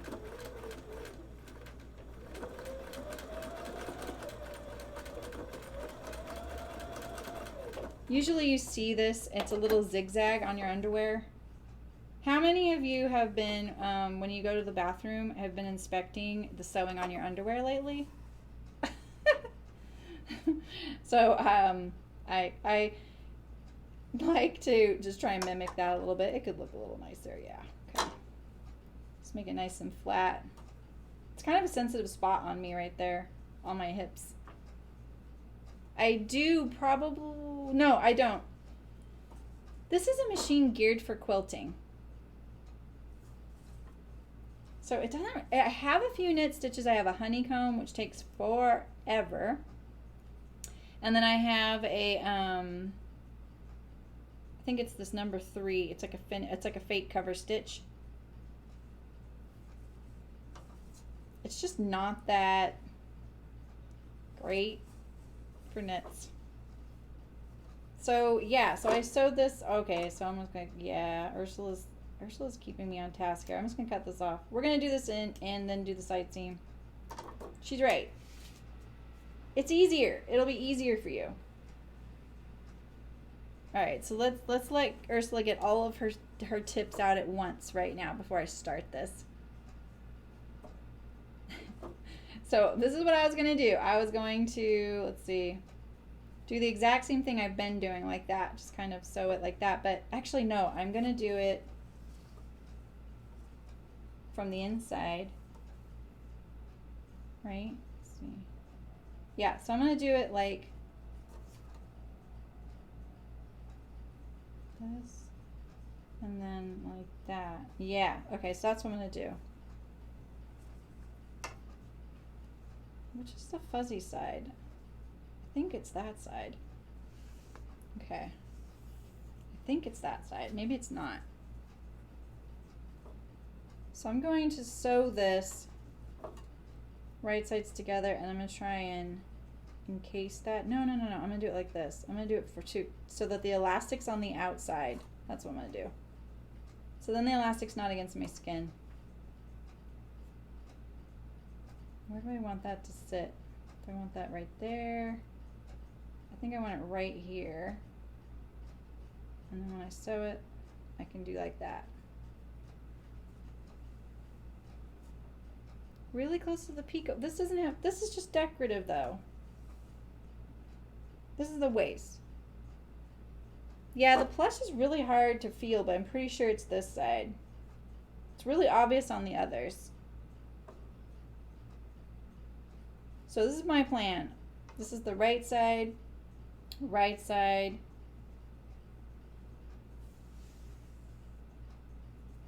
This is what I want. Right side, right? Yeah. No, I had that right. Stop muting me. Okay. I'm I'm gonna sew it right about here. I'm gonna zigzag right here. And then when I turn it to the front, I'm going to, it's gonna look like this, and I'm gonna zigzag it down so that all my elastic is on the outside of the underwear. Yeah, right, Ray, me too. And I actually want it to be like this against my skin rather than like that. I want this. I feel like she's typing right now and I should wait.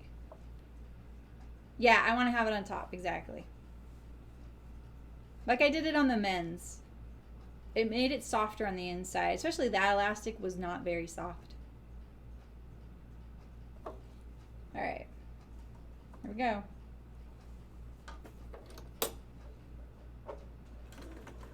No. My machine at least remembers the last zigzag setting I had. Oh, I need to do my, oh my gosh, I keep forgetting. I have I don't have really a halfway point. I marked the centers, but this is really my halfway point. Right here. That was kind of a poor way to do it. Yeah, it'll look good. Okay, good. Yay, I got a thumbs up from Ursula.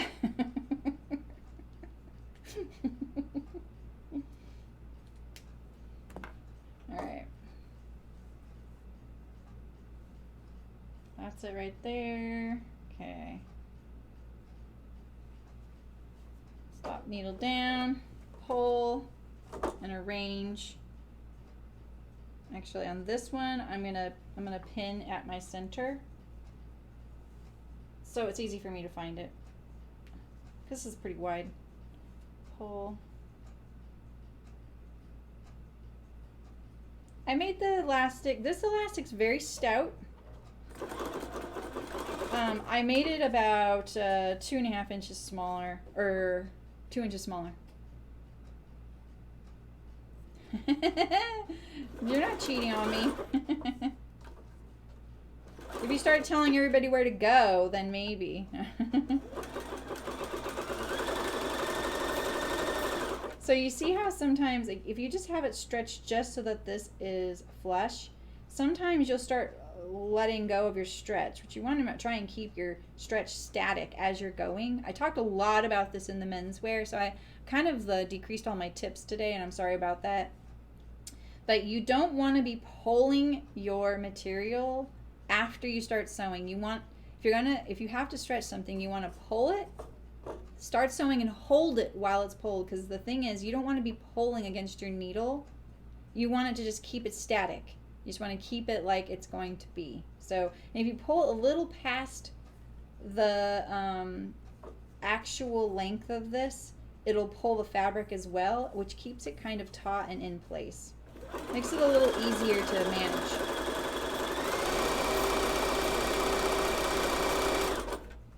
Stop needle down.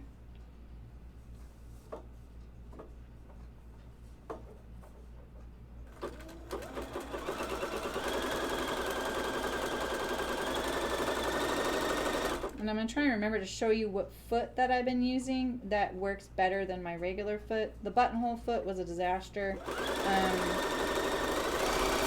You need to make sure you're using a foot that can allow you to zigzag, obviously. You'll figure that one out pretty quickly. But this one also has, it's pretty carved out underneath.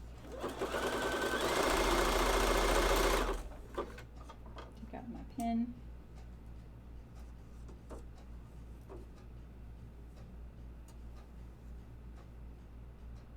Okay.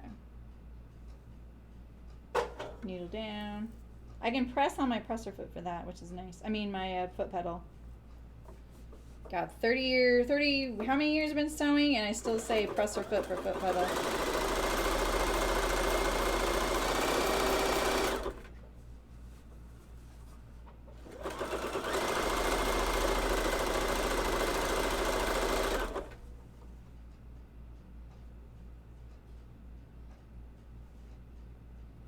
I can't wait to show Christy these.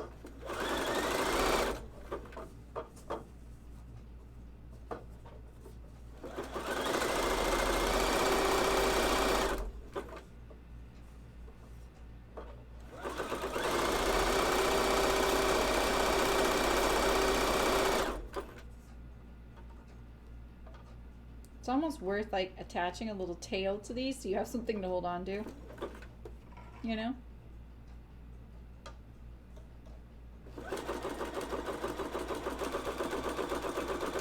Oh boy. All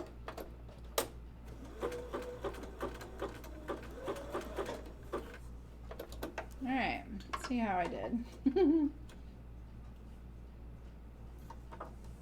Okay.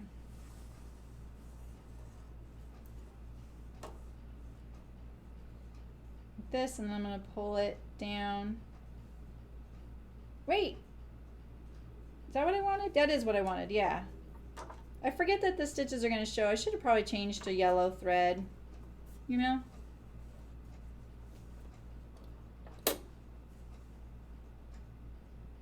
I guess. I don't know. I don't really like that. It didn't bother me on my husband's because they were black.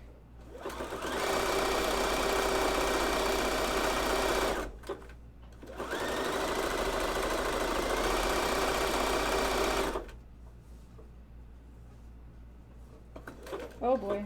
See, always stop with the needle down. Ay caramba. There we go.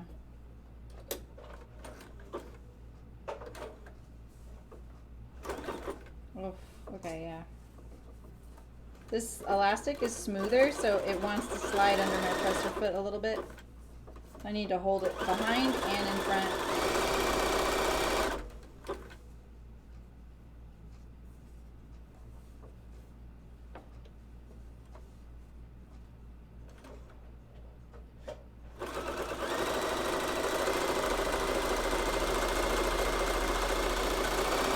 I'm always multitasking with streams.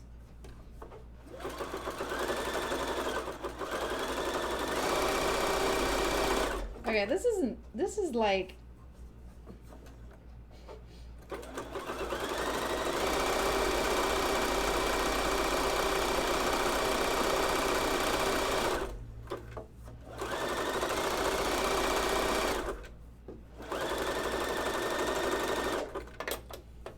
this feels like I just made this nice delicate fabric a little like I don't know. But they're cute.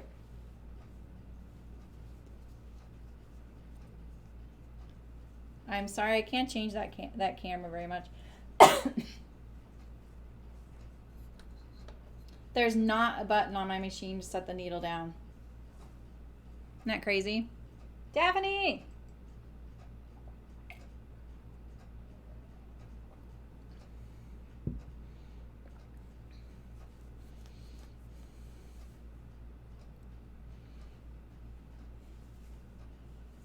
I think I should change the thread to yellow. Yeah, it's too late.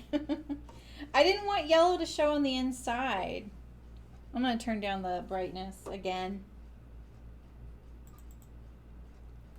Yeah, I'm sorry guys. This is just not my normal cameras.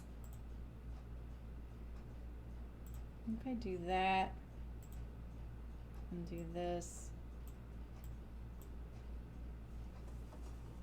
that looks better.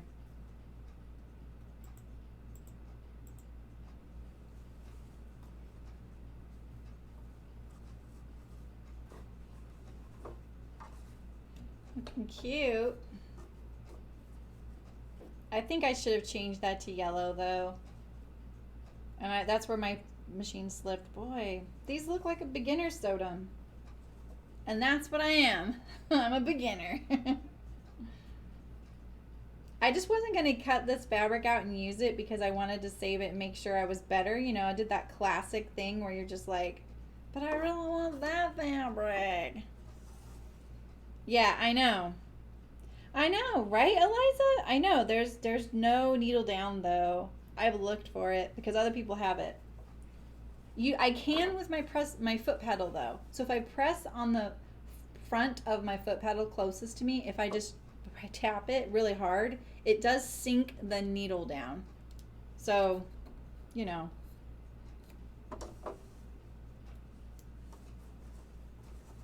Then we have our clean finished lining. See, it's already doing that. Beginner undie sewer. Woo woo.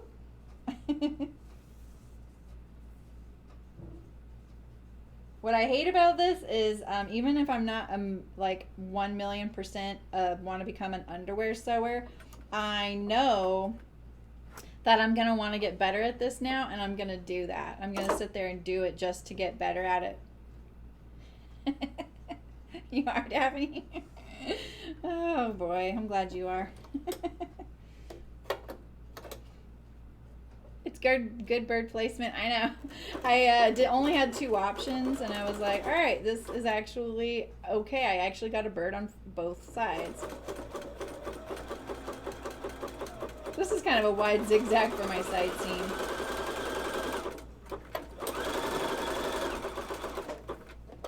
I should have just serged this side since I'm going to put my serger up now. We're going to do the other. Oh, no, we're not going to do the serger. We're going to do the other elastics.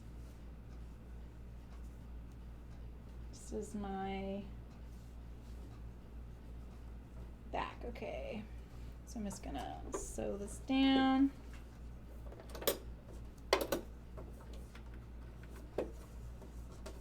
I'm kind of glad I'm not using someone's pattern on this so people aren't Googling a specific pattern. Oh, it's on a little bit of a hump there.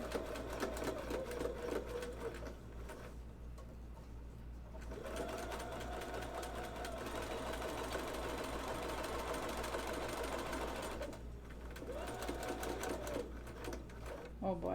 Come on. See, my machine. How do people get those like ambassadorships with machines, you know? Maybe I should look into that. I'm kind of one of those people, I'm so loyal to my stuff, you know? Like I'm not one to just toss something just because it's not working that great. Okay. I will not be modeling these. Thanks, Tanya. No, I'm down. I'm down for it. I mean, you know. Oh, why does that have to be front and center? I'm gonna fix that later. But these are cute. Thanks, Christy.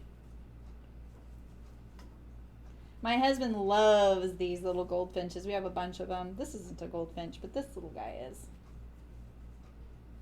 We have a lot of these in our yard. Okay. Yeah, maybe, but I don't think always. So, I guess there's hope, right? All right, so now what are we doing? We're going to do some watermelon. I'm probably going to struggle with this fabric. Okay, we have this one here. This one needs a serger, right? This one okay, we're going to do our fold over. Fold over. I got to remember how to do this. Got to shift my gears here. All right, so I have my fold over. Now this is the way, let me think about this. The way I would do this, I'm gonna change my thread color. I would sew this side first, and then I go back and do it.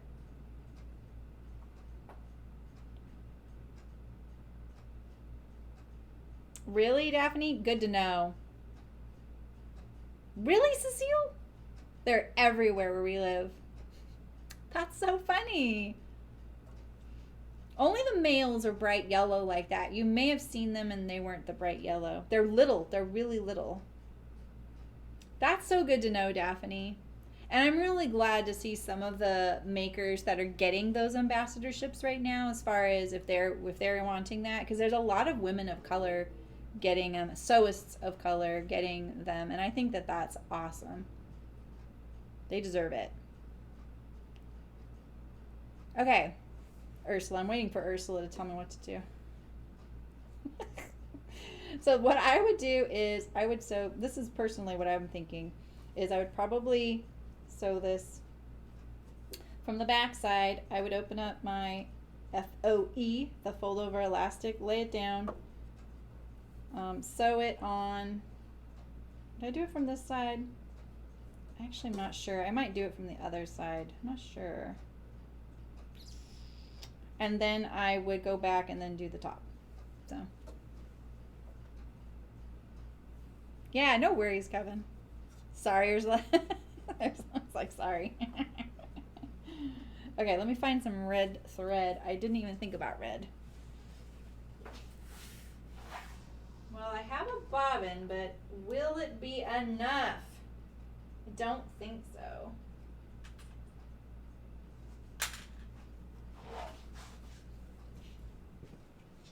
Let me find a spool.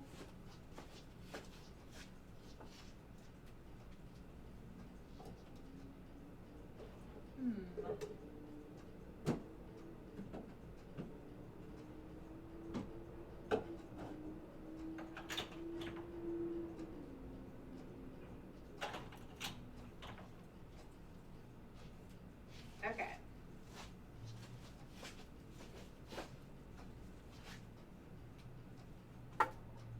Your keyboard sucks. Yeah, mine does too. Welcome to the club. My keyboard so sucks.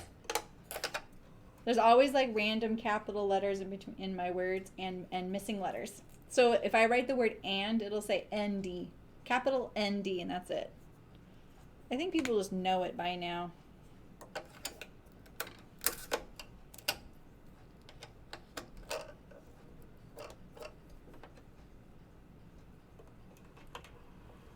Okay. I'm also having this annoying thing right now where I don't feel like this is winding my bobbin tight enough, the thread on there. So I hold it while I do it now. So like I'm holding, I don't know if you can even see that. But I am holding my thread right here as it before it goes through the tension. If you ever feel your bobbin when it's wound and it's loose and you can move everything in there, it's too loose. So it should be really tight when you're feeling your thread there.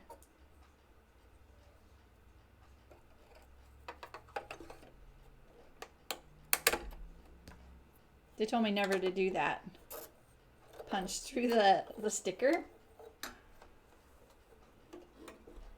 You can't always remove it though, so I got tired of it. Oh, so I want to show you the presser foot. This is the presser foot, how it looks underneath that I'm finding the most success with. I'll show you the ones that didn't work for me. This one didn't work, which is a buttonhole foot, very clearly. And then the only other option I had, because see this one doesn't have a wide enough hole for a zigzag, was I think this one. And this one was pretty terrible. So having this scooped out behind really is helping. And this is a deeper well than this is right here. So this is the one that I found the most luck with.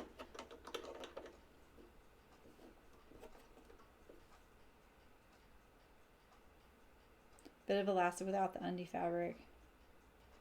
Ah, yeah. That's smart. She knows what she's doing. How are you putting up with me, Ursula? Okay. Where's my bobbin? So that way I don't have to be trying to keep it lined up. Of course, I mean, that's so logical. I feel like I do some of those things naturally when I'm sewing other things, but I'm not even thinking of them right now. I'm too preoccupied with all the other things. Okay, where's my scrap fabric? I don't really have to pre-sew after I change my bobbin on my home machine like I do on my industrial, but it still is nice to do that.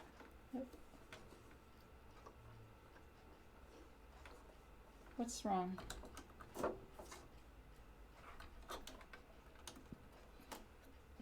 Really, Eliza? Oh, look at that. Can you see that? What's going on there?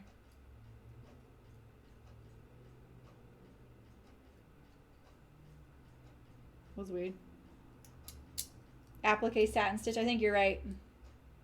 Yeah, I think you're right. It's for I want to say bar. I don't know why I want to say that, but yeah, because it gives room.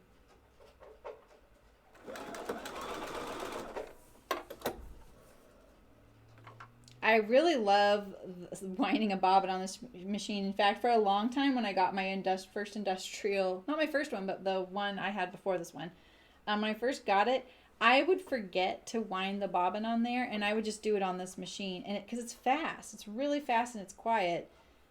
And I could just do it, like I could reach over and do it really easily. Yeah, so she's saying, like, you know, put the elastic in there first so that I don't have to, like, pull and try and keep it lined up, you know, at the end here. Start the elastic, then put my fabric in there. So I'm wondering, do I think it would be better to sew it with fabric up top? Wait, all my markers are in my pocket bucket. I have like all these pocket buckets everywhere.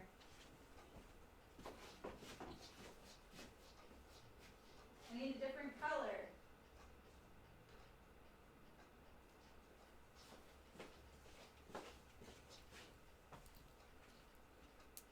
We'll use green since it's watermelon. All right, so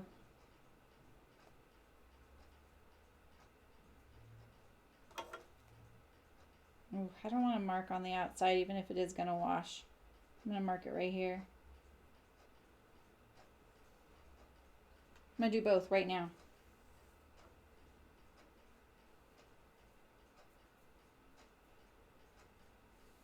Yeah, start the elastic without fabric. I gotcha.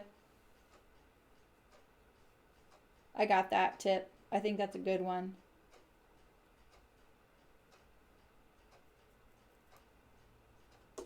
Alright, let's mark my... I'm kind of dreading sewing that fabric waistband on the knit because it wanted to curl so bad yesterday, you know? I'm kind of dreading it. Just finding the halfway point on my leg here.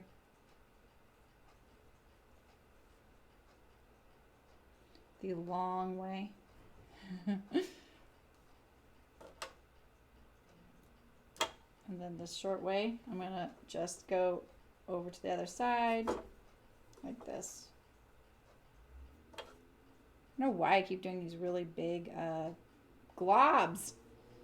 All right, and now, and we're also, this reminded me, I'm going to sew this down. Look at how much nicer this one lined up than that other one, you know?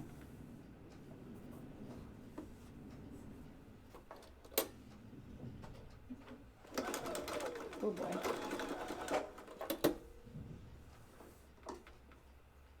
You absolutely do, Lisa. This fabric is still on the Hearts site. I think they reorder it because it's pretty popular. We could be twins. Now I want that Lucida dress. Wouldn't it be funny if I still had that Lucida dress that was watermelon? I had matching watermelon undies.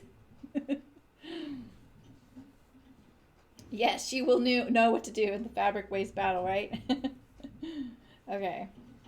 Although I'm not doing that. That's not a very conventional thing I'm doing. All right, so let's see here. I wish I had a better lunch to look forward to today. I feel like I said the exact same thing on Thursday. Keep the open part to the left. Yeah, no curling. All right, so I wish I had more table right in front so my project wasn't falling off all the time.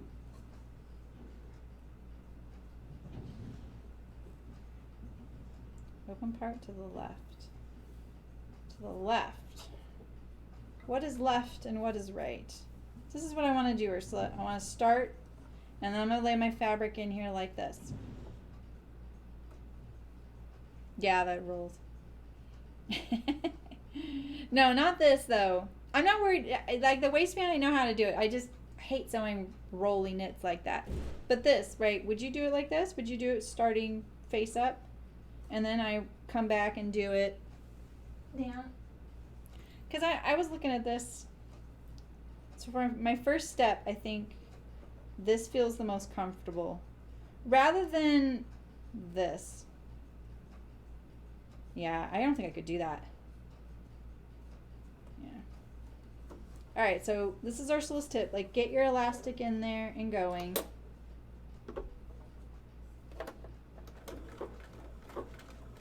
Now I set my fabric on there. Sink my needle down, lift it up.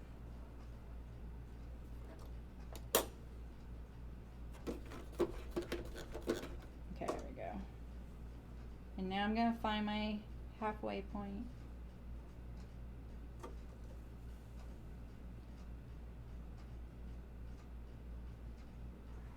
It's my halfway point, and I'm actually gonna pin this, so I don't have to look for it in a bit. Now I'm going to pull. Okay. I like to find another halfway point that my hand can reach. Close it, please. Close what? But close it when you sew. Really? Do it all in one? One step? You think I can do it? I mean, I love one-step things. I'll do it. I'll give it a try.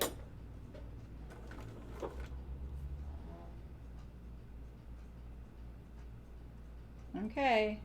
Eliza, or Ursula has faith in me.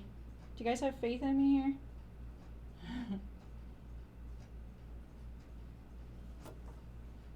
Maybe I'll pin. What a revolutionary idea to pin. Okay.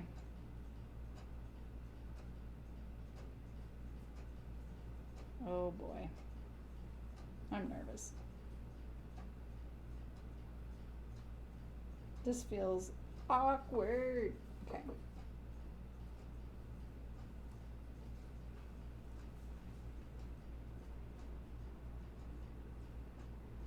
We got this. Says Ursula. Come on, baby. There you go.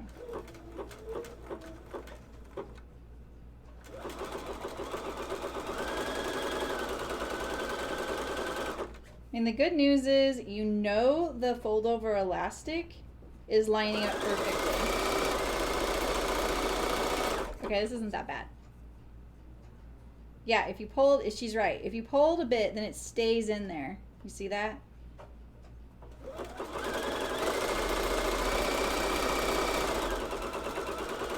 Hearts gave me this fold over elastic, whoever asked about that or said that. Yeah, Sarah, right? I'm always willing to be your guinea pig.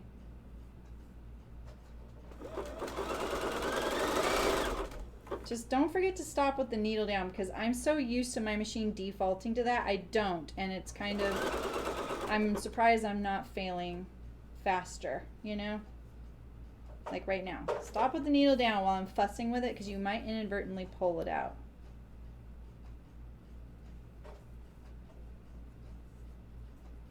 If I were sitting down and probably at a machine I was familiar with, I think this would be even easier.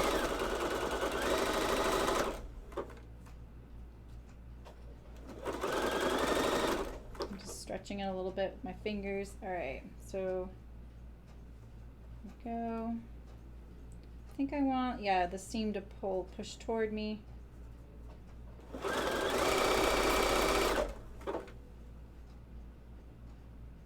Pull only the elastic. Oh boy. Pull only the elastic. How do you do that?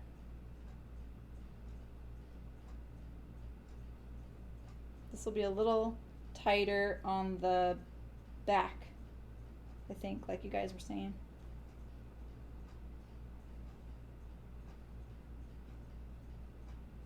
See how it wants to go in there? Can you guys see that?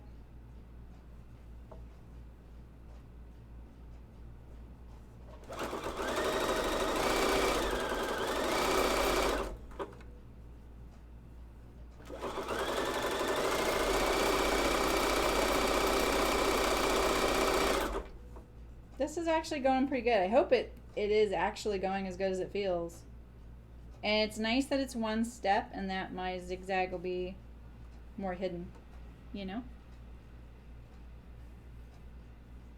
Okay, good.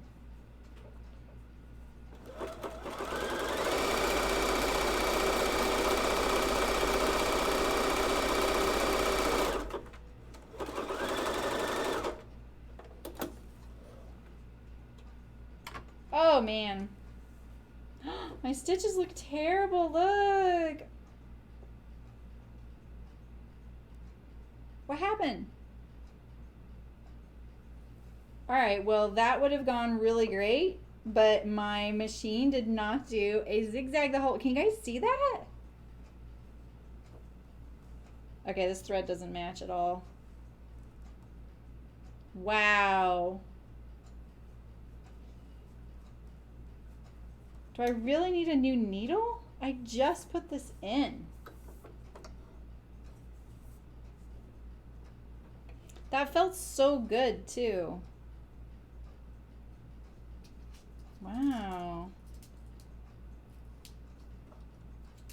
I do feel like I'm ready for a new machine, but I feel like it's such a huge expense to just do that, you know?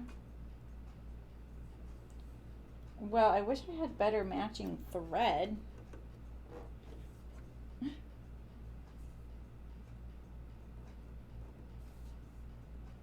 Is the bobbin too tight? Oh, I don't know. It felt like I had to adjust it before. Did you see that it wasn't drawing? I only have it on a zigzag. Yeah, there's skip stitches, exactly. I know exactly what that is. I think it's the elastic.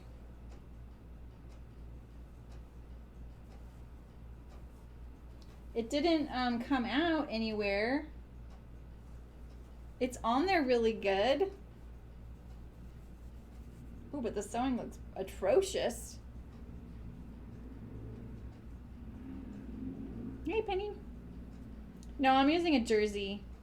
Think I should use Microtex for this? I'm using a knit needle. Let me check my bobbin. No, it's not too tight.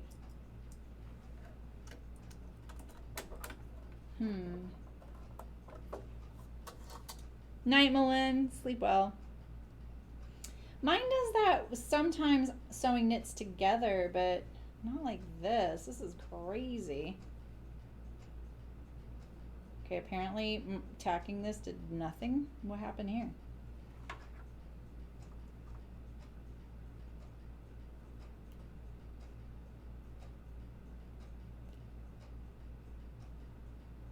Okay. Hey, Razzle, how's it going?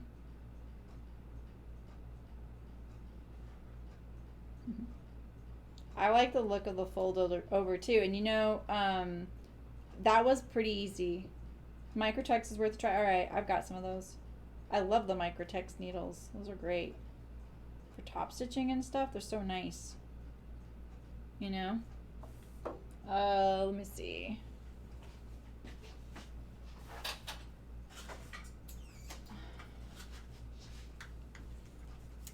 Let's see here.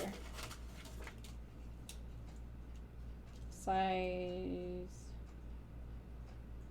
These probably aren't. I think the left ones are.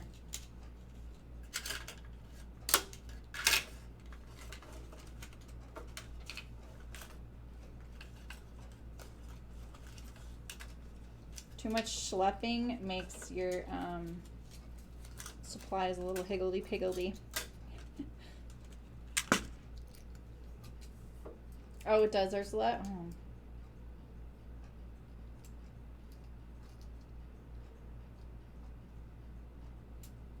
You know, I was telling people that you can look at your Schmetz.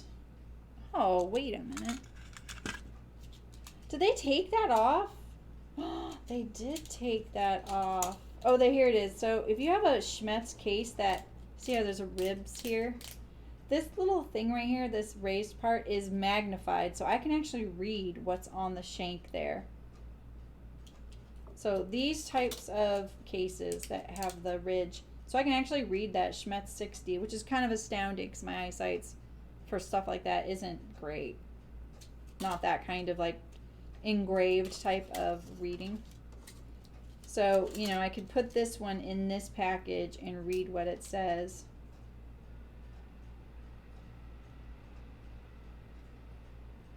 It says a lot.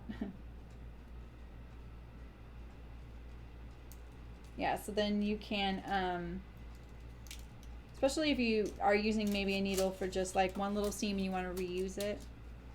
So, but some of those other cases are just smooth. All right, let's try the Microtex. Where's that jersey case?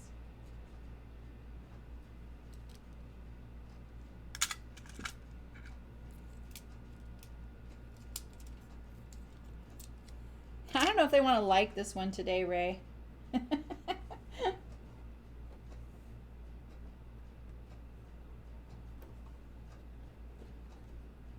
This is definitely the epitome of a live stream where your chat is kind of involved in what you're doing. Not really a how-to. Alright. I'm gonna just sew this little spot here.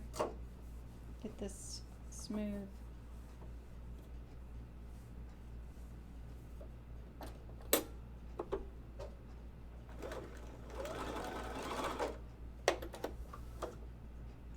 Yeah, right? I know. Exactly.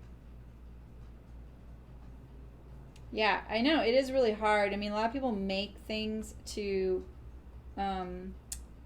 store their needles on. Like they'll like, even if it's just a piece of paper with a magnet on it, like the magnet's behind the piece of paper, and they have like 16, 14, 12, and then they put the needle in that section, right?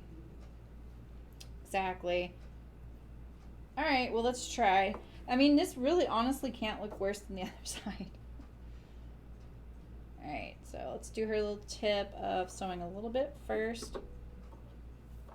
I'm gonna do a little bit smaller. Wait, I have this all marked, right? Yeah, we already did that. Needle down. The fabric in there, put it in there. Alright. I'm a little too far to the right. It's kind of ruined my start there. I think it's still skipping. It's always hard to tell. Like when you're paranoid of it, it really looks like it's not connecting. So let me get this situated, and I'm gonna check. Alright, so let's get this. Where's my halfway point?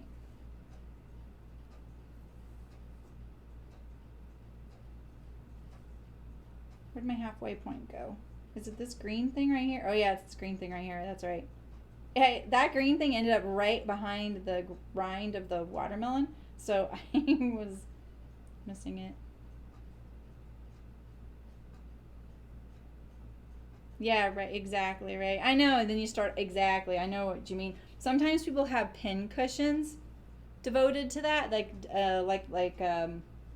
and so then it's like pie slices, you know, and then you can put each section. But if you're doing like weird needles occasionally, you don't want to devote a whole section to that. If I overlock the edges of the gusset together. Yeah, I know. I'm not worried about that though. Oh shoot. Oh my gosh. I started at the top of my panties. Oh yeah, look, it's not catching my threads. It's not catching my threads. I just started at the top, not at the leg hole.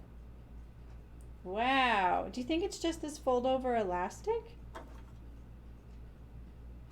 Because I wasn't having that problem on the last things.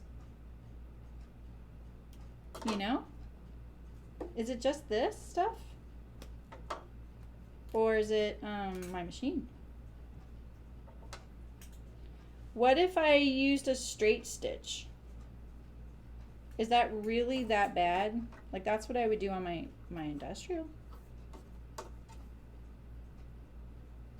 You know?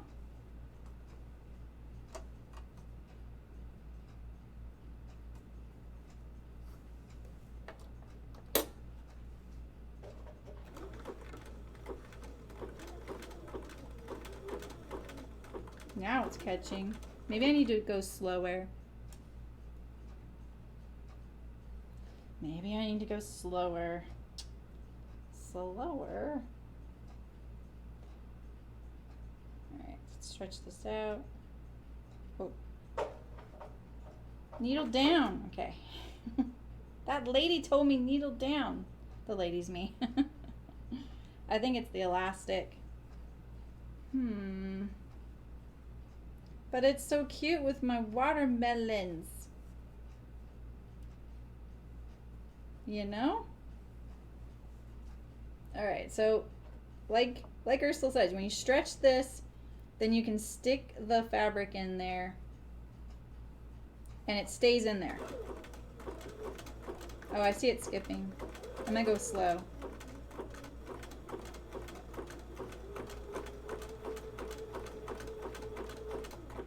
I could take a nap. Yeah, maybe, Lisa. Slower sounds like a plan.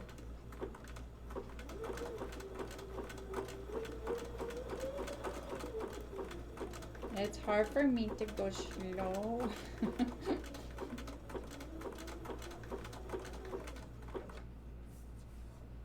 Oh, it's not doing it at all.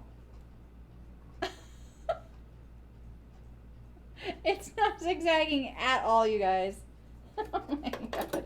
It's not catching it at all. Look.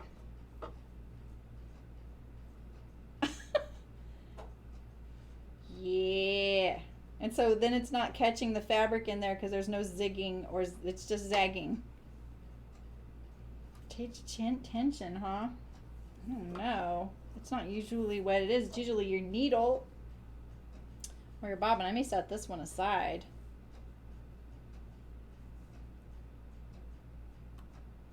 Let's try, is this stitch? I need a piece of scrap fabric.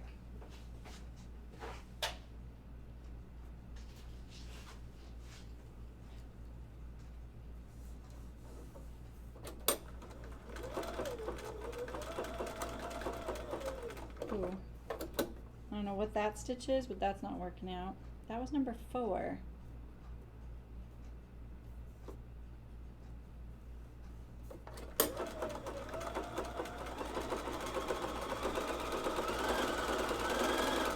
Okay, now that works. Let's try that. Now we're in the experimenting phase. What is gonna work here? Because I just picked this stitch that basically sews in a zigzag shape. Yeah, I don't think the picot has anything to do with it. It's very soft. It's not even like that braided elastic. I would definitely expect more issues with something like that. Oh, they stitched the stitch length though. Yeah, I think a 3-step zigzag, which I just don't think I have. I'm gonna try this other one. I feel like I remember it was one of the stitches. Try a needle that's not a Schmetz. I'm gonna try this other stitch, Louise. I won't spend too much time on this, and I'll switch to the fabric waistband if this starts becoming a problem. I just want to try this one thing. Finding a needle brand other than Schmetz is not easy.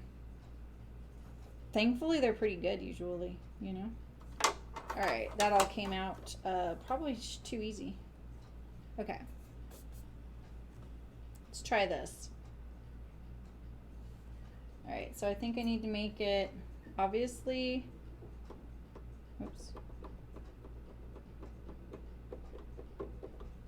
Let's see if we get it a width.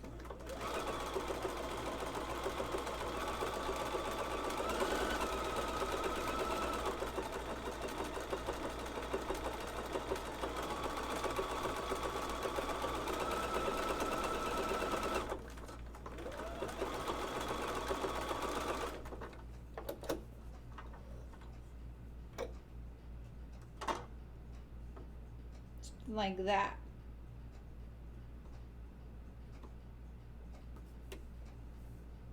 See, so this is actually stitches So it's sewing this is the stitch line.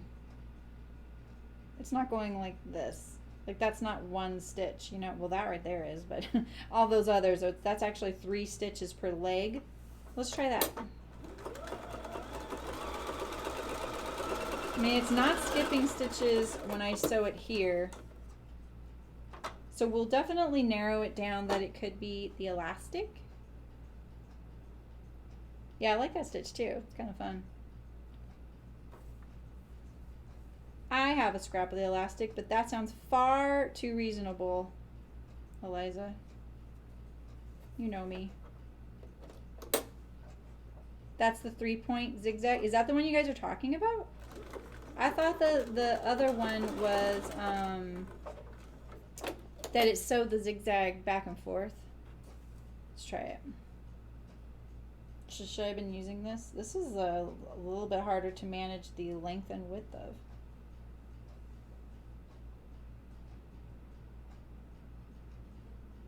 Oof. This is fiddly. Like once it's going, it's fine, but it does feel a little frustrating when you're getting it all set up. You know?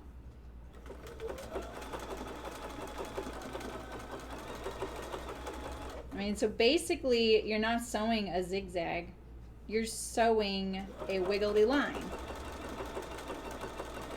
Yeah, I got impatient, Ray.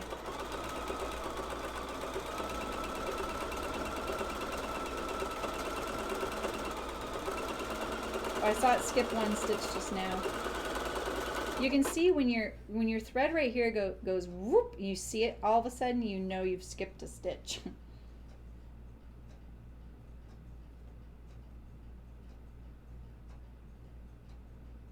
Okay.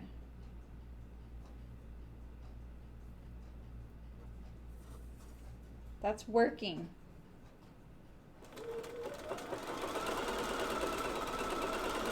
So on my Bernina, that was number 4.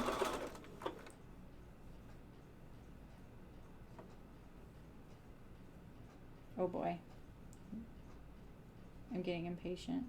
I can tell. Or not.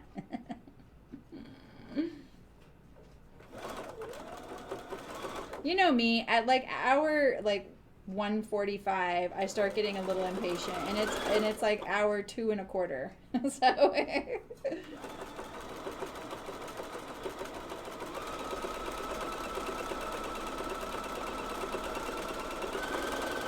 I can sew faster with this stitch, which is nice.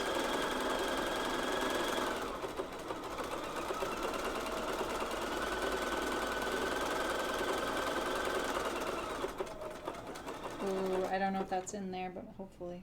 Hopefully.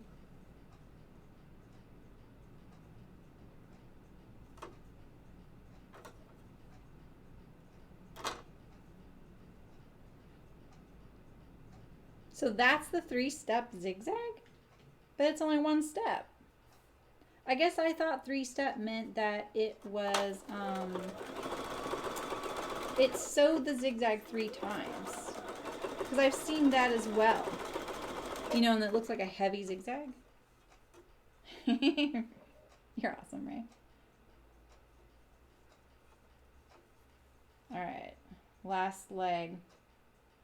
Let me take a gander at how it's looking too.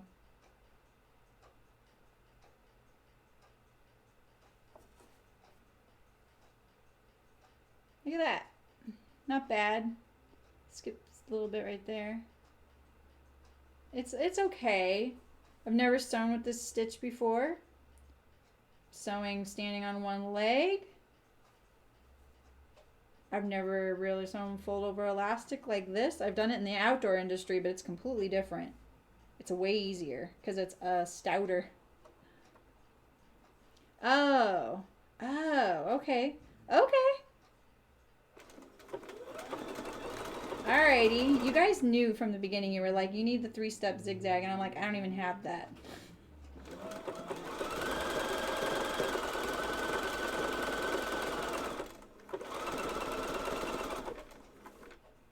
Yeah, okay. Oh, I have that then.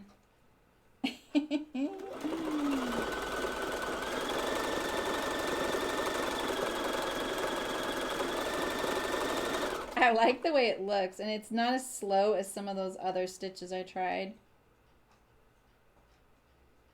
You know, I may have got it confused with this other stitch because I feel like it said that it was only available on the 131, and I have a 140. Apparently the 131 was the one to get if you sewed knits, because that's all in my instruction book. That's what it frequently references. Oh yeah, I can secure the seams with it. Yeah, rather than doing what I've been doing.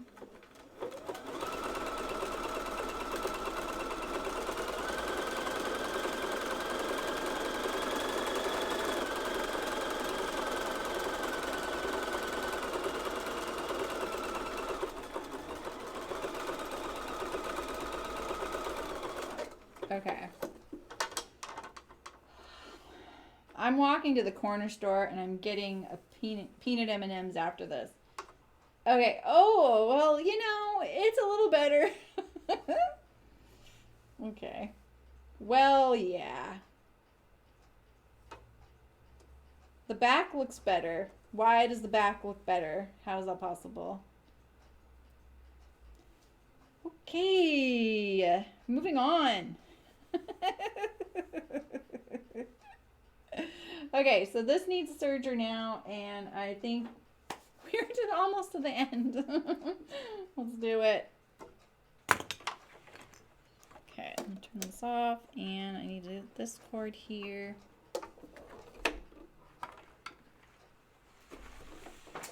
Oh, I threaded that wrong. Okay.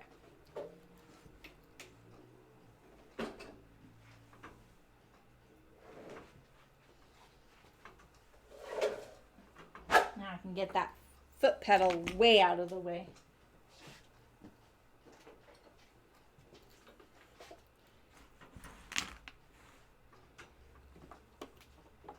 Chahunka. Oh yeah, you know what, Ursula? When I first tried the stitch out, it was set to 0. So is that what people use as a bar tack on their home machine? Because I would never do that. Right. Well, they had to tell me 3 times. That's the 3-step zigzag, lady. Silly goose. All right, so we are now going to sew our side seams of these magnificent watermelon underwears. I'm definitely going to post a picture of these with the Lucida dress, because wouldn't it be great if they got to wear them together someday?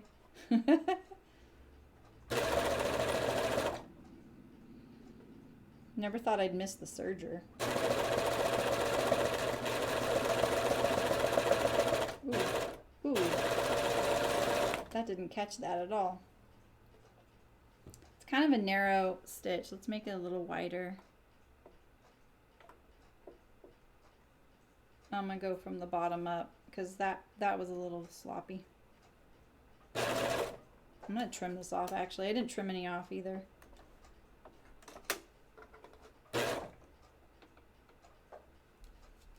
Sorry.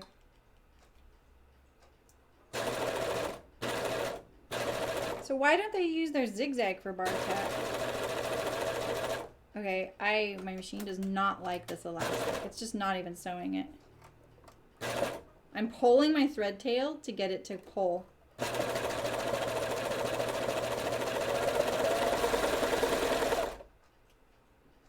Okay, so I'm gonna, and you guys taught me that little thread tail thing, so I'm gonna leave this and stitch it later. I'm gonna pull it down, pull it up, pull it back down to it. Go for it, Michelle. Someone else will know the answer. No, I'm just teasing. Someone will know the answer here.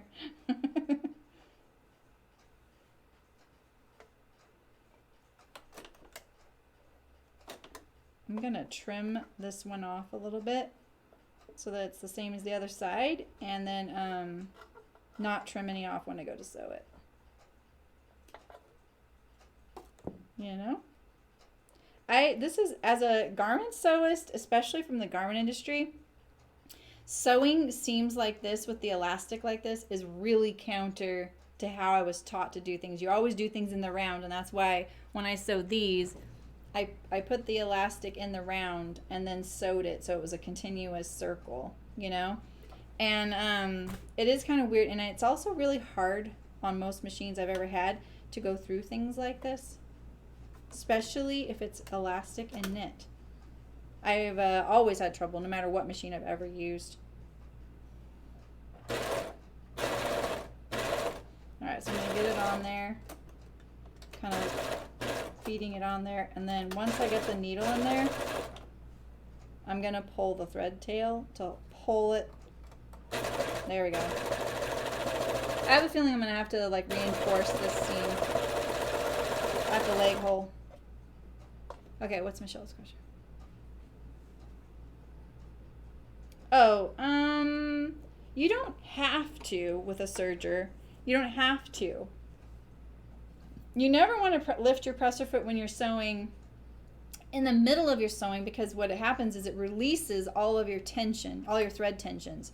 So all of a sudden, your machine suddenly has no guiding tension to put the stitch in.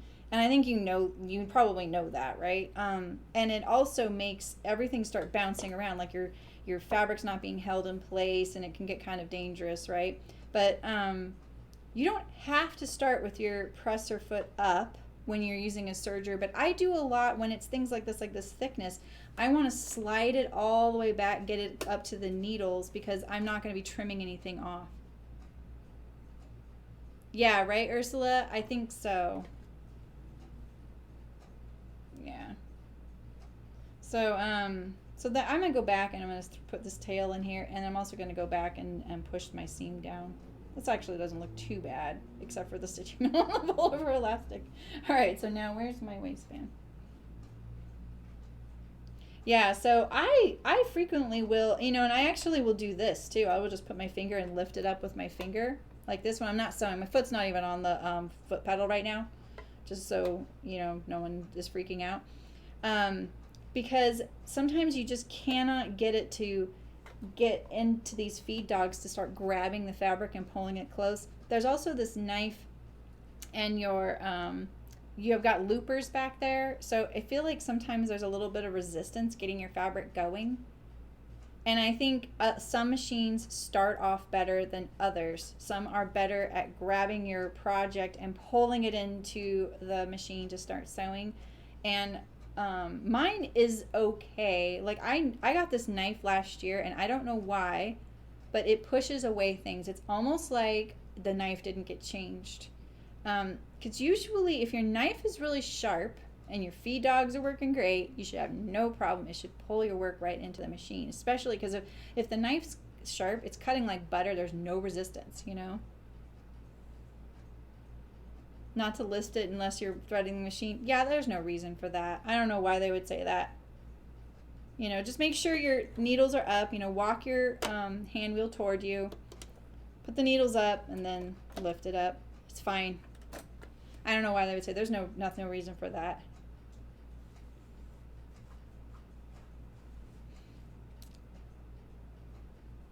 Okay. It's easier if you only sew one side of the pants. I think I know what she means. Alright, so here's my little waistband. I cut it on grain, but it wasn't printed on grain, so my watermelons don't quite match up. Alright, so like this is another thing. My machine's not going to want to go over this thickness. So sometimes, like, see how I have my seam pressed one direction here? Put it, see, in the focal point here. So I have my seam pressed one direction. I find that my machine's going to give me a little bit of a problem when I go to sew over this thickness, right? So sometimes what I'll do, even though it twists it, I will push one way and one the other. It's only twisting it right here, and it's really not that noticeable in something like this, and it makes it flatter. If you don't have to twist it, don't. But it does help if you have the same issue my machine does,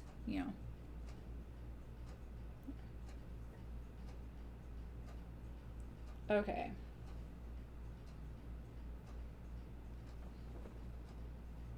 All right, so now Now I could have, you know what I should have done, honestly, is I should have done what I did on the bird underwear. I shouldn't have done this in the round, so we'll do that on the knit ones, since those are the squirrely ones. So what I could have done is left one side seam open, and then sewed and left this open as well, and then just sewed it flat. Andrea! Oh, you're missing a... Thank God you're missing this stream today. You know, haven't sewn a lot of underwear. How's it going? How is your Marfie challenge going? Is it done yet? Is everyone making their projects? All right, I'm making sure my center is marked. Man, I am like ready for lunch, Andrea. That's where we're at right now. Yeah, I miss you too.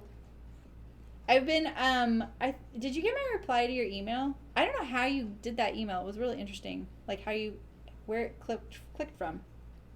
But I replied to it, and I am working on those classes I think I mentioned to you. And it's consuming me. I feel like it's like launching a whole nother business, whole nother website, all this stuff. Oh, your show is tonight at 6? Okay. Okay, Central Time is 2 hours because it's Mountain, then Central. So at 4 Pacific. Yeah. Cool. All right, so let's see. Where's my side seam? I made watermelon underwear. But my machine really hated the fold over elastic, so. But I made a dress out of this watermelon print last year, and now I sent it off to the store. So now I really wish I had it, because they're like bloomers, right? I love watermelon. I was really sad. I kind of forgot I had my watermelon lately. I don't know why. Our new fridge is it's a nightmare, it's space-wise. But I remembered this morning I was packing it up, and it wasn't quite right anymore. All right, so I'm just gonna sew this in the round. And this fabric doesn't roll so bad, so it's not too bad. How's the lighting? You want me to lighten it up, you guys? I keep like making it less light. I'm gonna match my center point here, and then I'm gonna pole. This doesn't feel like I cut a lot off this length this time, and it doesn't feel like I cut enough. I have a feeling it's gonna do the same thing my tester underwear did. You know? It'll be fine when I wear it, but it might look a little floppy when I'm not, so. Alright, here's my center.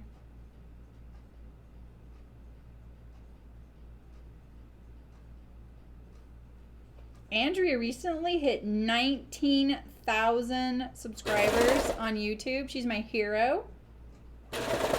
And if she gets to 20,000, you guys, she gets her own YouTube customer service person. So you guys should subscribe to her. I don't like telling anyone what they should do, but if you're interested, she's another live streamer for sewing, and she's really good at fit. So get her to that 20,000 mark, and she'll get her own customer service representative. Oh man, I'm so jealous of that. Is this the butt? This is the butt. Okay, so I'm pushing the seam that way.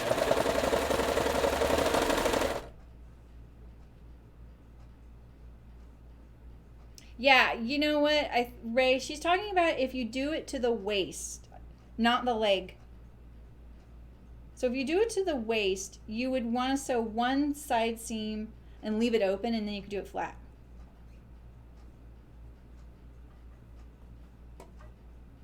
Which is what I should have done on this waistband. I'll show you on the knit print. Yeah, I can tell this waistband I didn't cut short enough. I should have cut it shorter. Meaning not as long. I think I cut it at 30 inches. and then I cut 1.5 inches off more. I think I cut it at 28 or something.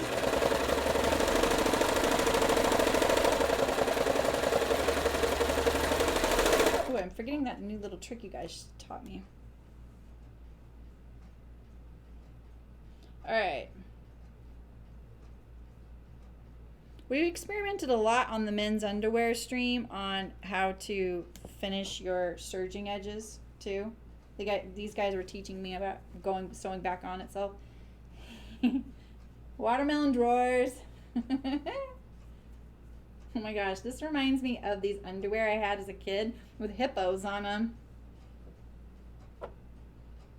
Those are pretty cute. They're okay, actually. They're not sagging at all. The waistband looks pretty good. But that's nice and soft. Hi, Nancy. Watermelon underwear. And I made some birds from the fabric that Christy sent me. Look at this fabric. Isn't it beautiful?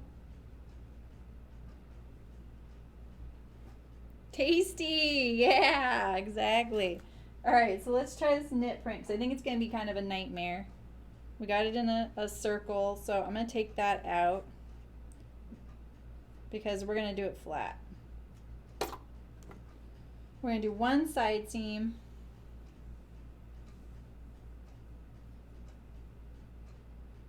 One side seam. I am just doing 3 thread. You know, 4 thread might be better.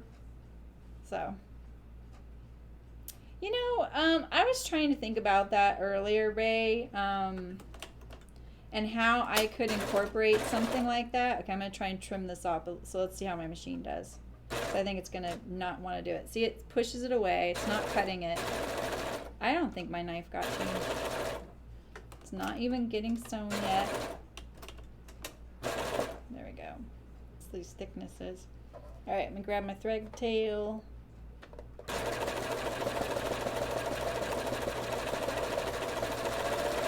And there definitely you can do stuff like cover stitch, but I think that would be better with an elastic, fold over fabric and elastic.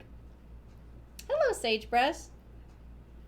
The little scallop. Well, this is from, pretty sure I got this from Bra Builders Supply, and it comes in all these dye to match colors. The folded one. So the folded one, it's also called FOE, fold over elastic. So if you ever see it for sale and they just say FOE, that's what it is. That was from Hart's Fabric, HARTS, and they were trying to get rid of it because the underwear and bra making never took off at their fabric store. So they just sent me a little bit. But I think they still have it on hand. They sent me white and red. And you might try Bra Maker Supply. And then I think there's a few other underwear sewers out there, that underwear sewing supply places. What a rabbit hole. I didn't really go deep into it. Oh, it is? Oh my gosh. That's so funny. I never know who's who. You are already subscribed. That's awesome. Yeah, no worries. Okay, so let's do our last thing, because you guys, this has been a stream and a half, man. All right, and these are my knit print undies. I'm gonna do this wrong sides together. So this is what she meant, Ray. Like if you're using fold over elastic on your waistband, you would leave one leg open, so one side seam is open. So this is my underwear. I'll show you. This is upside down. So I have one leg hole, and then this side is open, right? Like this. One side is open, and then we're just gonna do it right sides together. I'm actually gonna find the center first though. You can already tell if I stretch this out, it's going to roll even worse. It's gonna be tons of fun. So when you fold it in half like this, make sure you mark both sides so that you are lining it up good. Okay, and then let's find the halfway point here, because your side seams aren't necessarily the halfway point. especially on this pattern.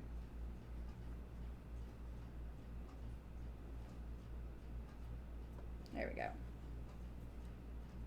Are you? Okay, well, what are you liking? Tell us what you're making, Kristen.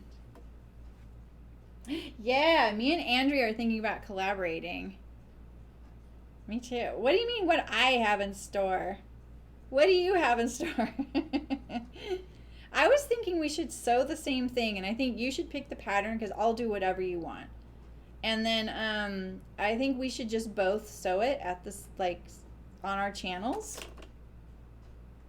and see what we both yeah, we're talking about a collaboration. I really want to collaborate with Andrea if she's, you know, willing to collaborate with such a small timer like me. Yeah, that's what I do too. I like to do that, but they've been teaching me about a way to sew back on the tail for the serger. So yeah, we're gonna do a collaboration. We can do more of a collaboration, or we can do a sew along. I don't know. It's gonna be like in January though. I think Andrea's right. Let's just like gear up for it. All right, I'm gonna sew this. Oh boy, I love knits that curl. Said nobody ever.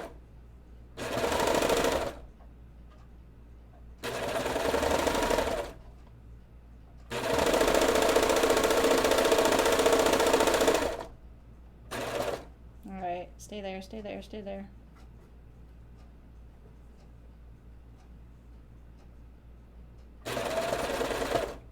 Okay. I think that this would have gone so much better if I had sewn all of these exactly the same, but each one I did a little bit different, you know? That makes it a little more challenging. Plus I'm standing up. I keep mentioning it because I'm like looking for pity. I don't really want your pity.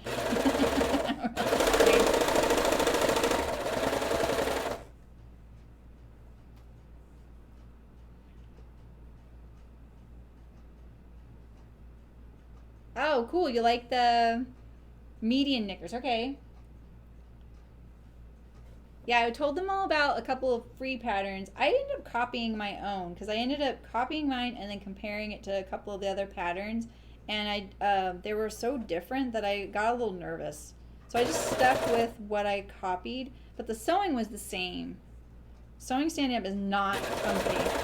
One of my legs is shorter than the other, and I usually wear these pretty serious orthotics, or I wear my clogs, you know? And so when I have to sew on one leg with the other one pointing out, it's really wreaks havoc on my hips. I have to keep switching. All right, so I am on my home stretch here.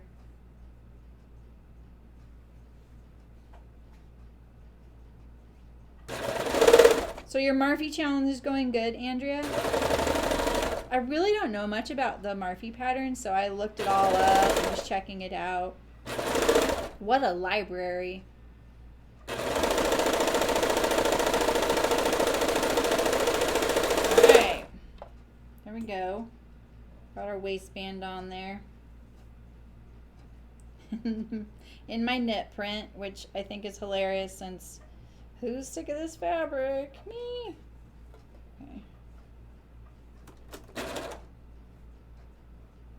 Okay. I really like doing things in the round. I don't like doing it like this.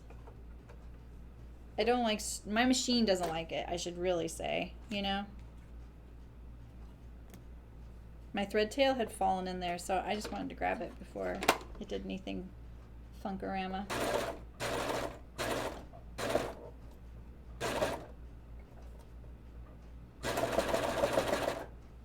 Yeah, I feel like my thread tail's caught on something.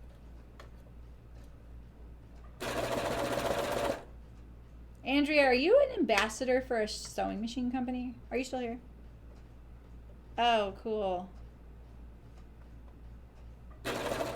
That's pretty cool. You got to visit them in Italy. Wow. That's pretty awesome.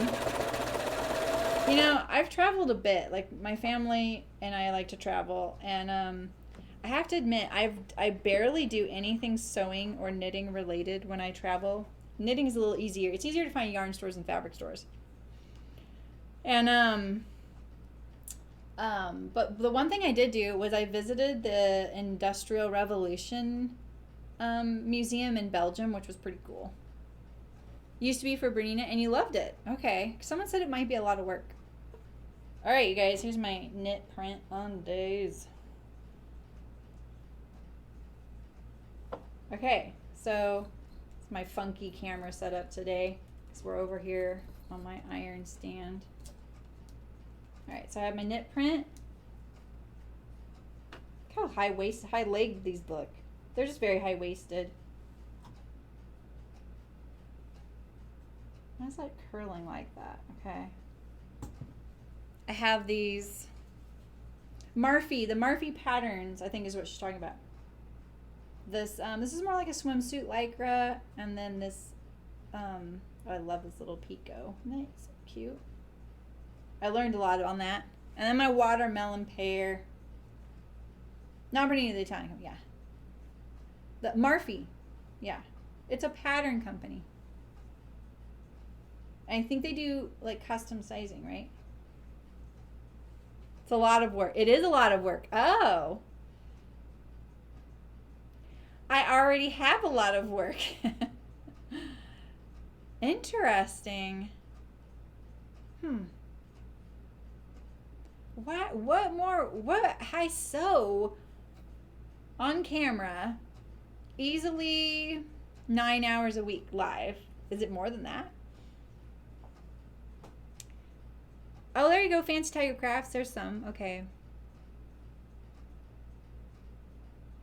Oh, good relationship and the support.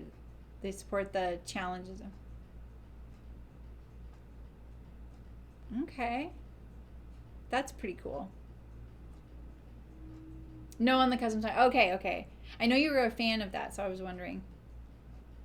All right. They do not look professional, Nancy, but thanks for saying that because they do not in person. Especially this pair. My machine decided it hated the fold-over elastic. But I do like the waistbands on these. It looks really nice and soft. You know? This one I wish I would have changed the thread color because this pair is so cute. And then my knit print. Yay! Oh, I made it through underwear week. Oh my God, you guys.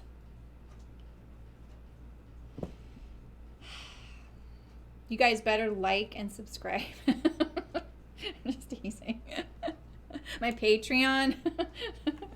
No, I don't think this is the kind of content you want to pay for. I don't think you have to sell the machines, Nancy, but I think they do have like high expectations as far as your content creation. Yeah, I love good drafting. Like hugs. I know on screen I can really hide things. I actually was telling someone that because they were like, gosh, what do you do when you mess up? I'm like, oh, I mess up, I take it apart and I do it again. I said, but you know, honestly, sometimes I've looked back on streams and I'll catch one of those moments where I mess up and I'm like, you can't even tell I made a mistake. I could have just not said anything. But I can't do that. I just have to cop to it. I'm so honest. It's almost to a fault sometimes. The side seams kind of can bother me. You're right. But on one of these, this one, do you see the side seams really far forward? I like these. And it's funny because I do have sensitive hips because I had a I think it was like a blood vessel or something weird in one of my stretch marks and it wouldn't heal. Finally it did. Like I went to a dermatologist, but that was always sensitive. Just as long as it looks like it's sewn well. Really? Yeah, you are, Lisa. I know. Thank you. All right, so let's talk about what we're doing next week because I have high expectations that you guys are joining me on this because this is one of the things you guys told me about. I kind of want to go to my sewing machine so I could sit over there. Rage, stop it. Thank you.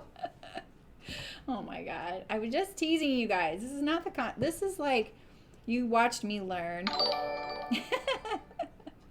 I know, right, Shannon? Exactly. Thank you. All right, let me get the jelly rolls that I made.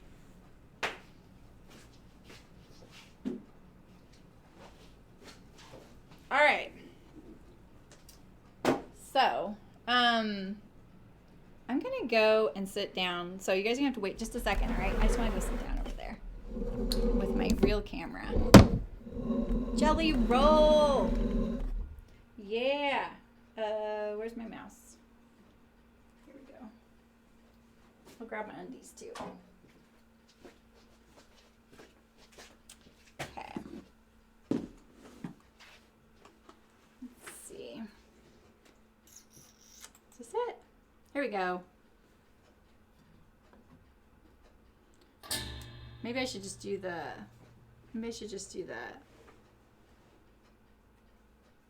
Where's my machine?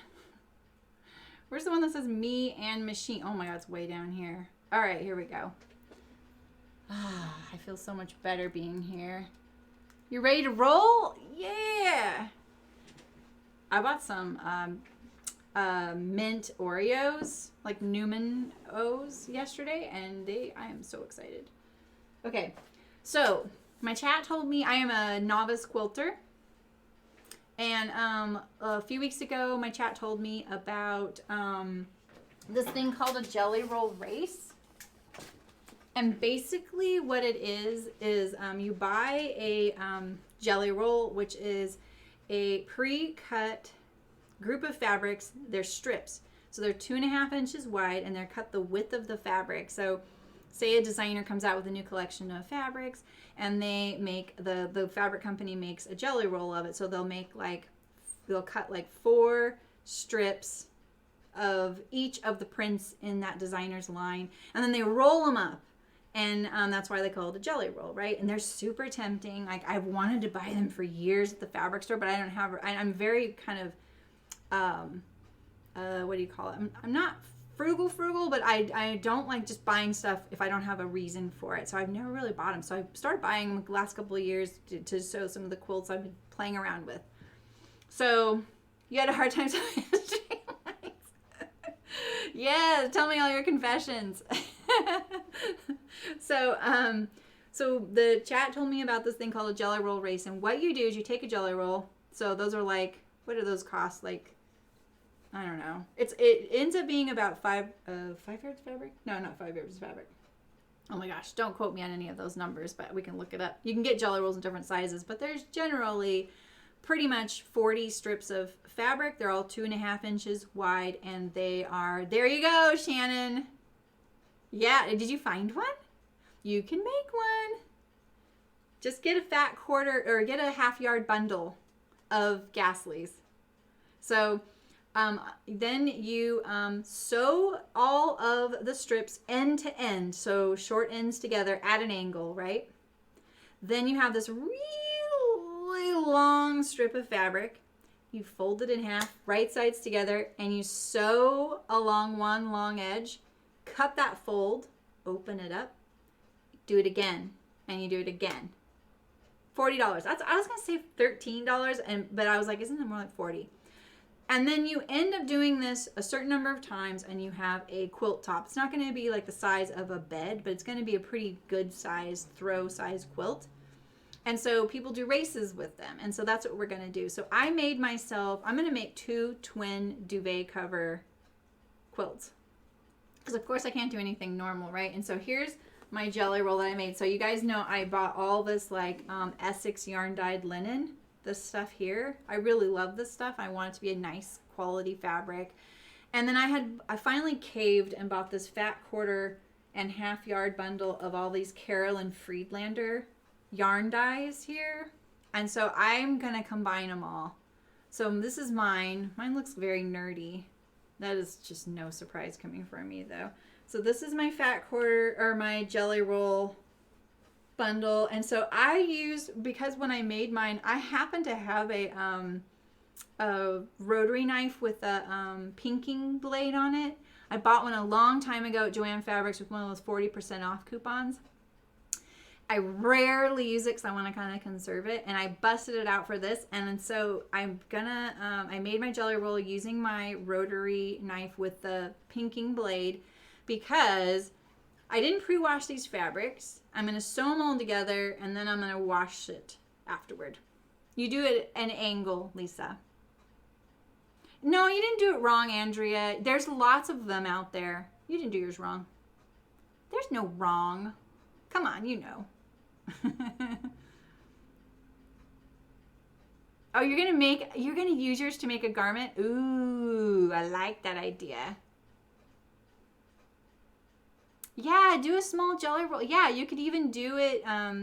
So I think the key, I'm gonna look up the parameters for it, because you don't want to sew it like when you keep folding it in half and sewing it. You want to do it too many times, otherwise it'll start getting too narrow. But Nancy, you could just do it until it's the shape you want. Maybe do a table runner or like a centerpiece. So yeah, right, Andrea. I think you have to do it I think it's like 4 times. So I'm just gonna do it until mine measures the width I want. You know what I mean?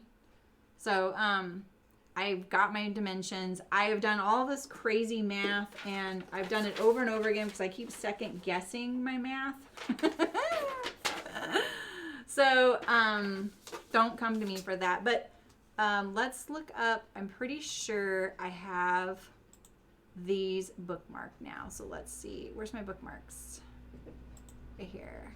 Oh, no, they're not. Of course they're not. Where's my keyboard?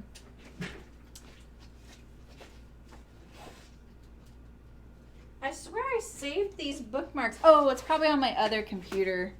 Yay, probably on my other computer.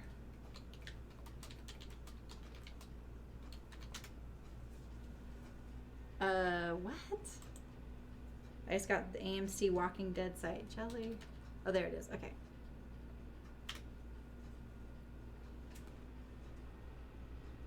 Is this one? Let me see. No, it's not this one. I tried watching this and I was like, oof.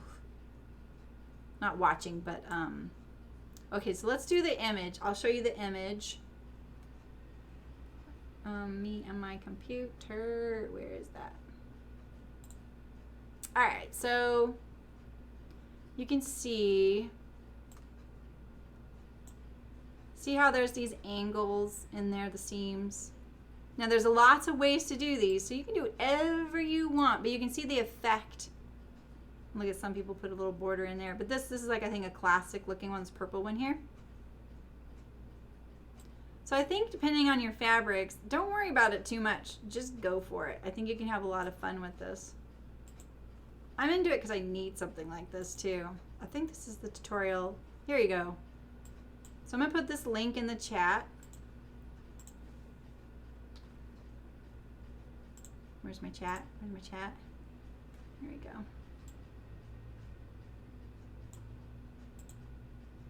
Oh yeah, it's dinner time, Nancy. Okay.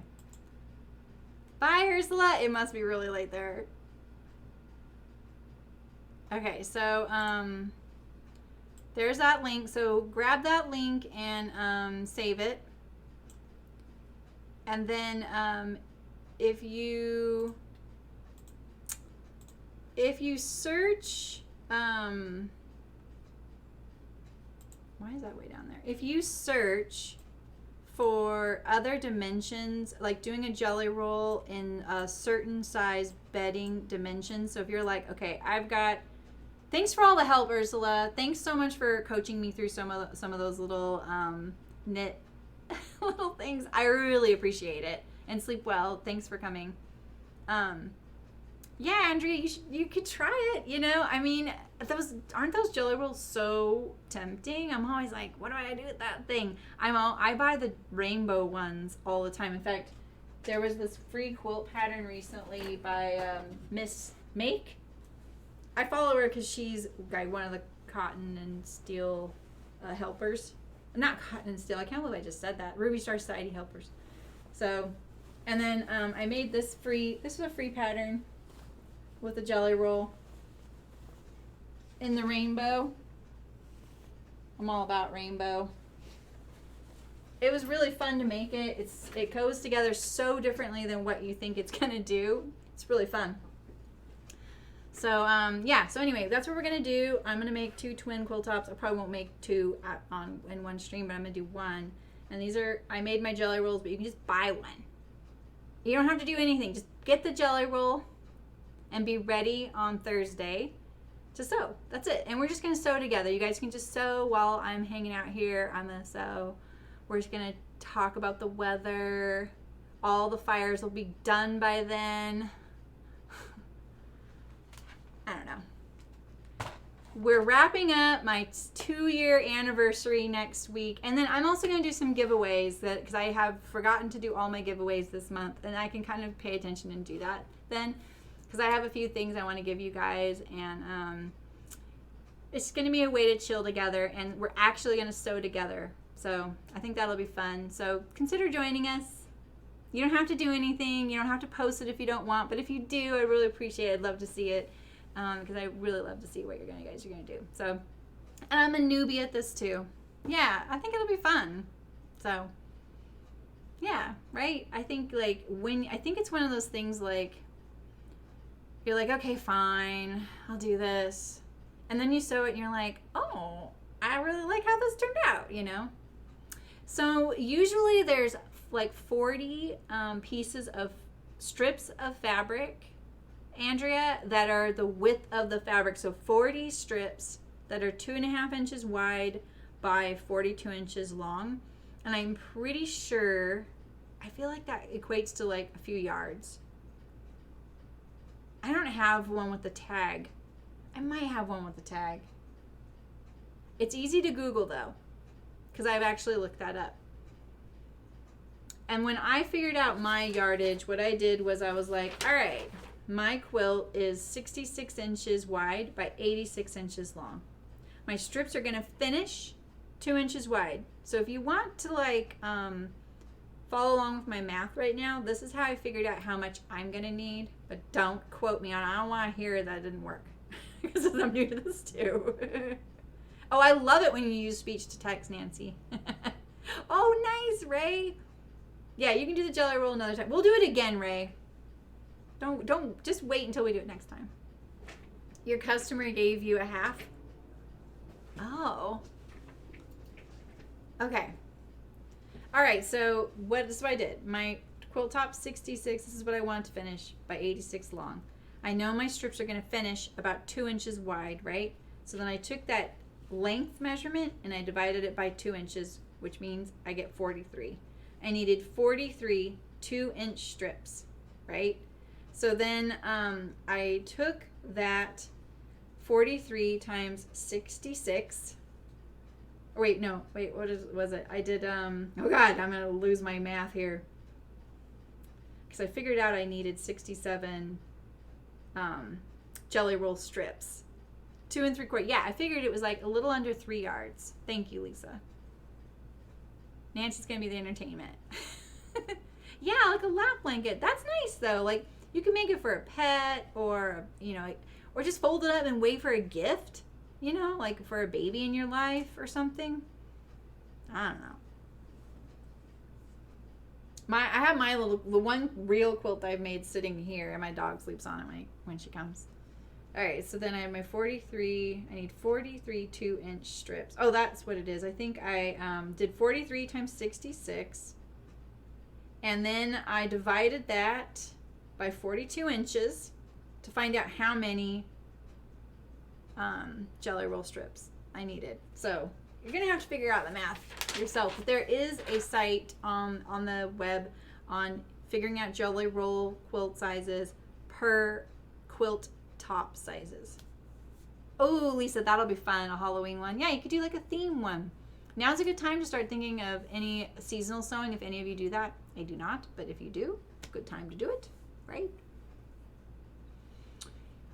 Well, a jelly roll is usually 40 strips, Eliza. But you can make it any size you want. It doesn't matter. Mine is 67. For twin, I need 67 per quilt. It's like 5 yards of fabric, I'm pretty sure, that you need for a quilt, twin quilt or something. God, quilters out there are like hearing me talk. So these, a lot of these in this bundle, this Carolyn Friedlander bundle, were only half-yard pieces. So then I had to figure out the math again because A lot of these strips aren't even the width of the fabric. And I'm going to be piecing them together, but I don't care. I'm just going to try and piece this together very randomly. Quilting is a nice break from fit issue struggles. And I like mindless sewing. That's why I was made for production sewing. I actually really like mindless sewing. Same with knitting. I like mindless knitting. So that's okay, Eliza. Did you want to quilt that was so here's the other thing, Eliza. You can always put a border around it. So if you make your jelly roll quilt top and then you want it to be a certain size, you can always put a border around it. Yeah, backing and binding and batting. But you can just make someone else do that. That's what I would do. What I'll probably do is I'm going to probably put a really thin piece of lining behind my top. And then, oh, thanks, Andrea. Okay, cool. I'm going to check those out. Yay. And then I'm going to make a solid back, or I'm going to use all my leftover Essex since I ended up using this half yard bundle for some of my fabric, and I'm just going to make it a patchwork back. And I'm going to do duvet covers because that's what we use. Yeah. Okay, cool. You got my email, right, Andrea? I replied to you. I've been setting up Teachable, and it's so much work. You should wait to see how it goes for me before you do it. I'll be your guinea pig. You donated your fabric for mask making. Okay. Yeah, right, Eliza? Yeah, exactly. Just like a little lap thing. Yeah, so you could do a sheet for your backing. That's actually a good idea because I want this to be cool in the winter. I mean the summer. And because in the winter I can always add a blanket. So I'm excited. I love all these yarn dyed weird plaids and stuff. And this I know, this is probably kind of surprising, but these are the kinds of fabrics that really float my boat, but they do. Oh man. All these stripes and yarn dyes. And this is my color palette. I love it. I didn't want to do anything too feminine or anything, you know, I just wanted good fabrics that I really like, so. Yeah. Oh, you do? That makes me worry. Your shiners down. It's so much work. I hope this works out. We'll see. All right, guys. Well, oh, look at all those likes. Thanks, you guys. 28. Dang. Good job. Have a great weekend. Get your jelly roll. All you have to do is get it. You don't have to pre-wash anything. You don't have to do anything. If you're really busy for time, or make one. You just cut up all your scraps. It's going to look good together. No matter what of your fabrics you cut up to make into a jelly roll, it's going to look good. So if you make your own, if you want to just get rid of a bunch of fabrics that you like, but you just can't figure out, so do the jelly roll thing. Okay, cool. That me too, Andrea. Right? Oh my gosh, free yarn quilters. Yeah, YouTube. Yeah. Oh, totally. Ray yarn dyes. Oh yeah. Oh, thanks, Nancy. I just, I just hope I can make it into something that works with the fabric, Nancy. I just bought some fabric because one of my classes is going to be a jeans making, and I don't want to use indigo denim because it's so hard to see it on camera. So I bought a huge landscape print in canvas. I was like, what was I thinking? But we'll see. Yeah, right, Nancy? Your dogs are hungry. All right, guys. So I'll see you Thursday, 11 a.m., same time. Andrea's live tonight in a few hours, like a couple hours, right, Andrea? I think you said 6 p.m. Central. So, and that's 2 hours from, in a couple hours. Oh my God. Can I not do math right now? Oh my God. Oh, you guys are still liking. Thank you. All right. So that's it. I survived underwear week. I feel like this was shark week and I survived. Hey, I'm happy. I'm gonna go eat my mint Oreos. All right, you guys. Have a great weekend. I'll see you guys soon.